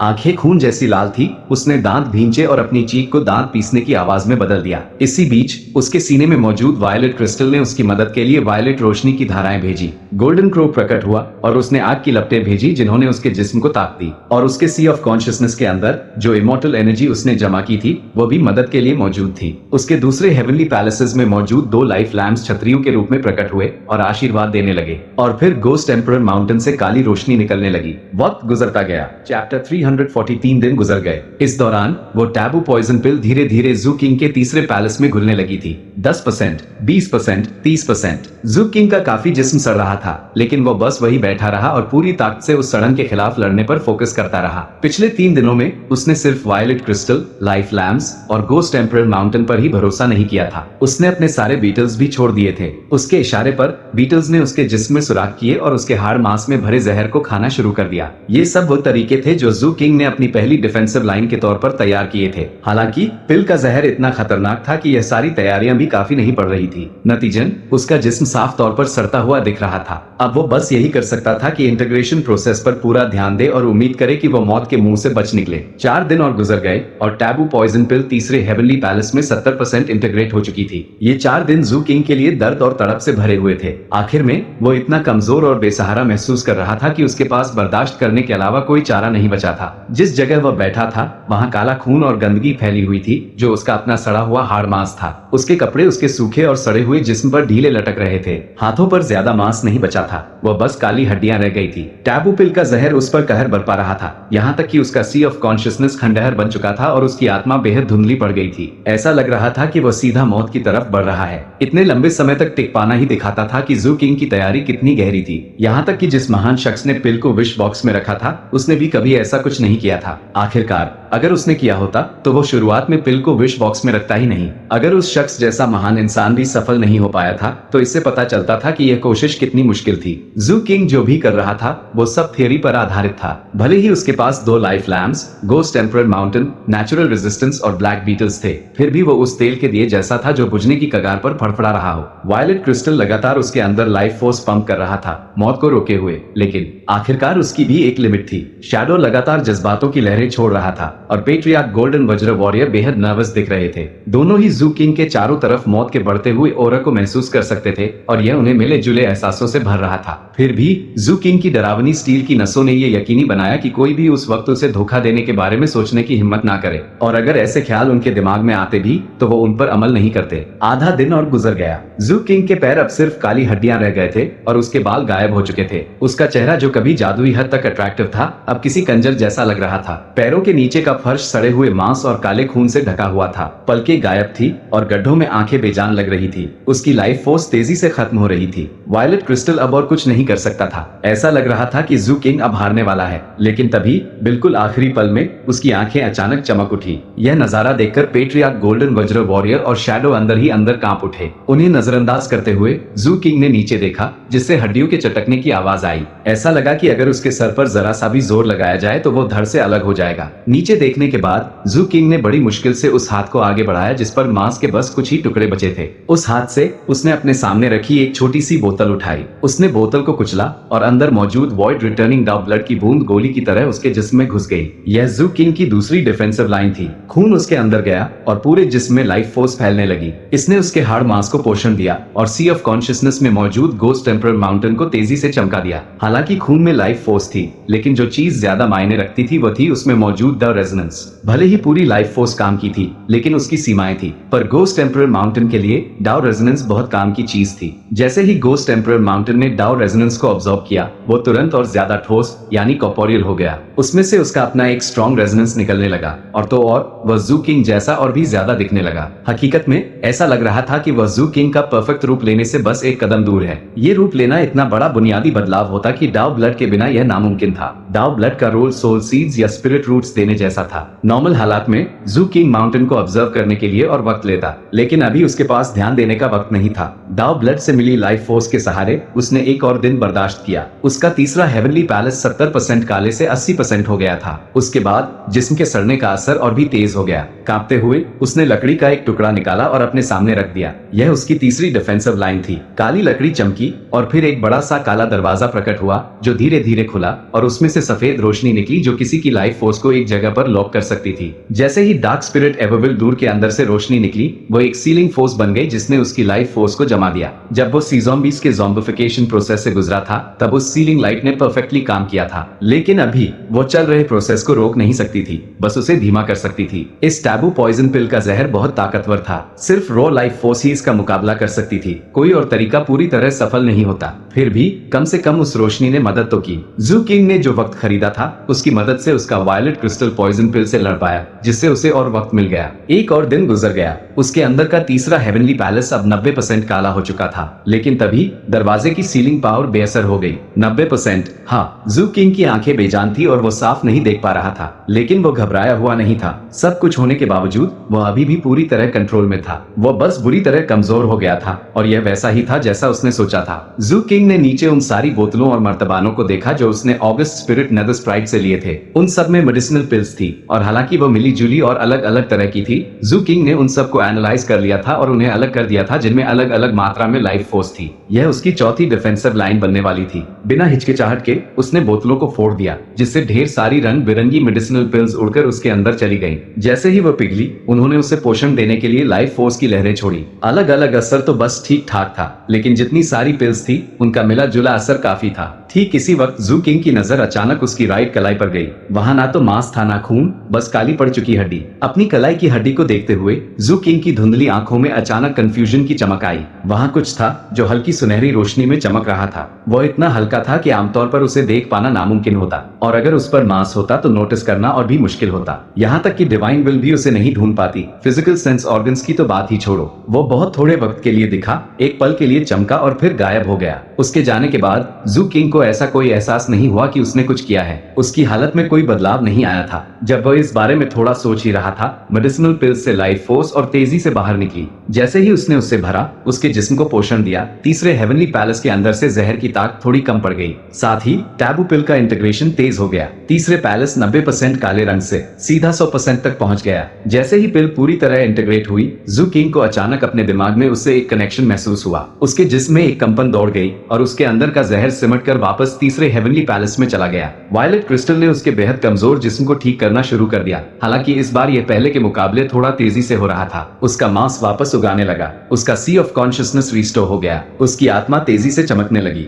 कपड़ों के नीचे उसकी मांसपेशियां भरने लगी। हालांकि वह अभी भी पहले से काफी पतला लग रहा था, लेकिन उसकी हालत में बहुत सुधार आ गया था। आखिरकार वायलेट क्रिस्टल की ताकत नॉर्मल हो गई। इन सब में कुछ अजीब बात थी और इसने उसे उसकी कलाई पर अचानक आई सुनहरी रोशनी के बारे में सोचने पर मजबूर कर दिया। अगर उसने वो सुनहरी चमक ना देखी होती तो शायद वो इस बारे में कुछ ना सोचता कि चीजें कैसे हुई। शायद वो नतीजे को लेकर इतना खुश होता कि घटनाओं के सिलसिले पर ध्यान ही ना देता। लेकिन अब एनालाइज करने पर उसे यकीन हो गया था कि यह महज इत्तेफाक नहीं था, कुछ तो अजीब हुआ था। आखिर हुआ क्या था? खड़े होकर उसने अपनी राइट कलाई की तरफ नीचे देखा। इसी बीच अब जबकि टैबू पॉइजन पिल पूरी तरह उसके तीसरे हेवनली पैलेस में इंटीग्रेट हो चुकी थी और उसकी अपनी लाइफ फोर्स से भी जुड़ गई थी, उसने रिवाइव होने के संकेत दिखाने शुरू कर दिए। ये बिल्कुल वैसा ही था जैसा जू किंग ने प्रेडिक्ट किया था। रिवाइव होने के वो संकेत भूखमरी वाली भूख के रूप में सामने आए। जू किंग कांप उठा जैसे ही उसका अभी अभी ठीक हुआ मांस तुरंत फिर से सूखने लगा। हालांकि पहले की तरह सड़न नहीं थी, लेकिन लगातार सूखने की वजह से उसे बेहद भूख लगने लगी। इस एहसास ने उसकी आंखों को खून जैसा लाल कर दिया। यह वैसा ही था जैसा तब हुआ था जब उसने golden crow assimilates myriad spirits cultivate किया था। धीमी तेज सांसें लेते हुए वो मुड़ा और पेट्रियार्क गोल्डन वज्र वॉरियर और शैडो को देखा। जवाब में पेट्रियार्क और शैडो लगभग चीख पड़े और बस कांपते हुए उसे खौफ से देखने लगे। जू किंग खुद को कंट्रोल करने के लिए संघर्ष करता दिखा जबकि उसकी ठुड्डी से लार टपक रही थी। फॉरबिडन सी में बहुत दूर एम्परर रिसीविंग प्रीफेक्चर से काफी फासले पर पानी की सतह के नीचे गहराइयों में एक शहर के फैले हुए खंडहर थे। सही शब्दों में कहें तो वह खंडहर समुद्र के अंधेरे और उदासी में डूबे हुए थे। जिसकी आंखें अंधेरे को चीर सकती हो वो वहाँ अनगिनत प्राचीन ढांचों को देख सकता था। वो प्राचीन अतीत में अनगिनत सालों पहले ध्वस्त हो गए थे और तब से समुद्र में दफन थे। खंडहर सड़ गल चुके थे और बेजान थे, लेकिन शहर के अंदर अभी भी कभी कभी टूटी फूटी मूर्तियां दिख जाती थी। बिना किसी अपवाद के वो सारी मूर्तियां काले कवच पहने औरतों की थी। सभी बेहद खूबसूरत और शानदार थी। हर एक के चारों तरफ एक सफेद सांप लिपटा हुआ था। उस शहर के खंडहरों के नीचे गहराइयों में एक विशाल गुफा मंदिर था जहाँ म्यूटेजन से भरा समुद्री पानी नहीं पहुंचा था। मंदिर के अंदर दो चीजें थी, एक टेलीपोर्टेशन पोर्टल और एक बेहद शानदार ऑल्टर। ऑल्टर के ऊपर एक कंकाल था। कंकाल को देखकर साफ था कि यह अतीत में एक औरत रही होगी। वो जिंदा रहते हुए जाहिर तौर पर लंबी रही होगी। उसके आसपास दो कंकाल थे, एक सांप का और दूसरा ड्रैगन का। जिस तरह से वो लिपटे हुए थे उससे वो ड्रैगन के सर पर बैठ सकती थी, जबकि सांप का सर उसके बगल में था। ऐसा लग रहा था कि वो उसके लिए धर्म प्रोटेक्टर्स बनकर खड़े थे और आखिर में उसके साथ ही मर गए। औरत के कंकाल के सामने ऑल्टर के ठीक बीच में एक इंसान बैठा था। वो बर्फ जैसी सफेद त्वचा वाली एक बेहद खूबसूरत नौजवान लड़की थी। वो सफेद ड्रेस पहने पालती मारकर बैठी थी। उसकी लंबी पलकें हल्की सी फड़फड़ाई और उसका चेहरा थोड़ा लाल था। अचानक उसने खून की एक उल्टी की जो जमीन के साथ साथ उसकी सफेद ड्रेस पर भी गिर गई। जिस पल ये हुआ दूर से गुस्से में एक चीख गूंजी, सत्यानाश, सत्यानाश। ये कितनी बार होने वाला है? तुमने आखिर किया क्या? क्या तुम जिंदा नहीं रहना चाहती? मुझे यकीन नहीं हो रहा कि तुमने चुपके से अपनी लाइफ एसेंस का एक टुकड़ा निकालकर उस जू कमीने से जोड़ दिया। ARRGGGHHHH। गुस्से से भरी वो चीख प्लैंक स्प्रिंग वे के इनकीपर की थी। हालांकि वो गालियां बक रहा था, लेकिन उसका चेहरा नरमी से भरा हुआ था जब वो भाग कर आया और उस लड़खड़ाती हुई लड़की के मुंह में एक मेडिसिनल पिल डाल दी। लिंगया, तुम्हें अपनी अनेट एबिलिटीज इस तरह यूज नहीं करनी चाहिए। वो छोटा कमीना जल्दी मर जाएगा। तुम बस ऐसे ही जब मन चाहे उसे अपने डेस्टिनी ऑरा से ब्लेस नहीं कर सकती। लड़की की पलकें फड़फड़ाई और उसने अपनी आंखें खोली। उसकी नजर मासूम और साफ थी जब उसने डरते हुए कहा, बिग ब्रो जू किंग जल्दी नहीं मरेंगे। इनकी पर इतना गुस्सा था कि लगभग खून की उल्टी करने वाला था। लिंगर को नीचे देखते हुए उसने अपना पैर पटका और आह भरी, सत्यानाश, मुझे उस ग्रू को बेचने के लिए 7 ब्लड आइज कभी नहीं जाना चाहिए था और मैंने उस छोटे कमीने को पहली बार देखते ही मार क्यों नहीं दिया? अगर मुझे पता होता कि चीजें ऐसी हो जाएंगी तो मैंने उसे देखते ही मौत के घाट उतार दिया होता। मुझे बस समझ नहीं आता, तुम उसके आसपास बस कुछ ही बार रही हो, कुछ हुआ भी नहीं। तुम्हें आखिर उसमें पसंद क्या है? ये सुनकर लिंगर की आंखें थोड़ी चमक गईं। मुझे नहीं पता, मैं बस इतना जानती हूँ कि मैं उनसे प्यार करती हूँ और जब मैं उनके पास होती हूँ तो खुश महसूस करती हूँ। मेरा दिल तेज धड़कता है और मुझे चिंता होती है कि कहीं वो मुझे नापसंद ना करें। जब तक बिग ब्रो जू किंग खुश हैं, मैं खुश हूँ। तुम बस अभी बहुत छोटी हो और कुछ नहीं। तुम प्यार के बारे में कुछ नहीं जानती, तो तुम कैसे कह सकती हो कि तुम उनसे प्यार करती हो? बस थोड़ा बड़ा होने का इंतजार करो और जानो कि तुम सच में क्या चाहती हो, तब तुम समझोगी कि प्यार क्या है। इनकी पर दिल से बोल रहा था। जहाँ तक लिंगर की बात थी उसकी आंखें और ज्यादा चमक गई। फिर उसने ऊपर उस बूढ़े इनकीपर को देखा। पापा, मुझे समझ नहीं नहीं आता कि आप बड़े लोग प्यार के बारे में बात करते हुए क्या कहना चाहते हैं। क्या आपका मतलब है कि किसी से प्यार करना उनसे कुछ पाने की चाहत रखना है? क्या वही सच्चा प्यार है, या फिर यह खुद से प्यार करना है? इनकीपर का जबड़ा लगभग गिर गया। फिर उसने कुछ बोलने के लिए मुंह खोला, लेकिन लिंगर की आंखों में मासूमियत देखकर उसने फैसला किया कि वो कुछ नहीं बोलेगा। दोस्तों, ये था चैप्टर 330 से 340 का जबरदस्त सफर। क्या एक्शन पैक्ड एंडिंग थी, जहां एक तरफ थ्री स्पिरिट्स माउंटेन पूरी तरह तबाह हो गया और सोर्ड सेज कोर्ट ने अपनी ताकत दिखा दी, वहीं हमारे कैप्टन और जू किंग ने इस मौके का पूरा फायदा उठाया और दबा के लूट मार की। लेकिन इस वीडियो का सबसे बड़ा हाईलाइट था जू किंग का मैडनेस। उसने अपनी जान पर खेलकर उस टैबू पॉइजन पिल को अपने थर्ड हेवनली पैलेस में इंटीग्रेट कर लिया। सोचिए, जहां बड़े बड़े एक्सपर्ट्स फेल हो गए, वहां जू किंग ने मौत को मात दे दी। हालांकि इसमें लिंगर का वो गोल्डन लाइट वाला सैक्रिफाइस और वायलेट क्रिस्टल का बहुत बड़ा हाथ था। और हां, लास्ट सीन ने तो दिल ही जीत लिया। लिंगर का जू किंग के लिए वो इनोसेंट प्यार और इनकीपर का फ्रस्ट्रेशन। बेचारा इनकीपर समझ ही नहीं पा रहा कि उसकी बेटी को इस मैड डॉग जू किंग में क्या दिख गया है। साथ ही वो गर्ल इन रेड यानी लाल कपड़ों वाली लड़की अब जिंदा बच गई है और उसने मैड डॉग और गोस्ट हैंड का नाम नोट कर लिया है। फ्यूचर में क्या ये विलन जू किंग के लिए बड़ी मुसीबत बनने वाली है? और हाँ दोस्तों, एक छोटी सी बात, अगर आज की वीडियो में एआई वॉइस थोड़ी अजीब लगी हो या वो नेचुरल फील नहीं आई हो, तो उसके लिए दिल से सॉरी। मैं पूरी कोशिश करूंगा कि नेक्स्ट टाइम वॉइस क्वालिटी और नरेशन को और बेहतर कर सकूं, ताकि आपको कहानी सुनने में और भी ज्यादा मजा आए। प्लीज एडजस्ट कर लेना। अगले वीडियो में हम देखेंगे जू किंग की नई पॉइजन पावर्स क्या रंग लाएंगी, कैप्टन की धर्म बोट आखिर कैसी दिखती है और वो किस बूढ़े आदमी को डराना चाहता है, और सोर्ड सेज कोर्ट का अगला कदम क्या होगा। अगर आपको जू किंग का ये डार्क ट्रांसफॉर्मेशन पसंद आया तो वीडियो को लाइक जरूर करें और कमेंट में बताएं कि आपको कैप्टन की चालाकी ज्यादा पसंद आई या जू किंग का रिस्क। चैनल को सब्सक्राइब करना मत भूलना ताकि अगला चैप्टर मिस ना हो। मिलते हैं नेक्स्ट वीडियो में, तब तक के लिए कीप कल्टिवेटिंग।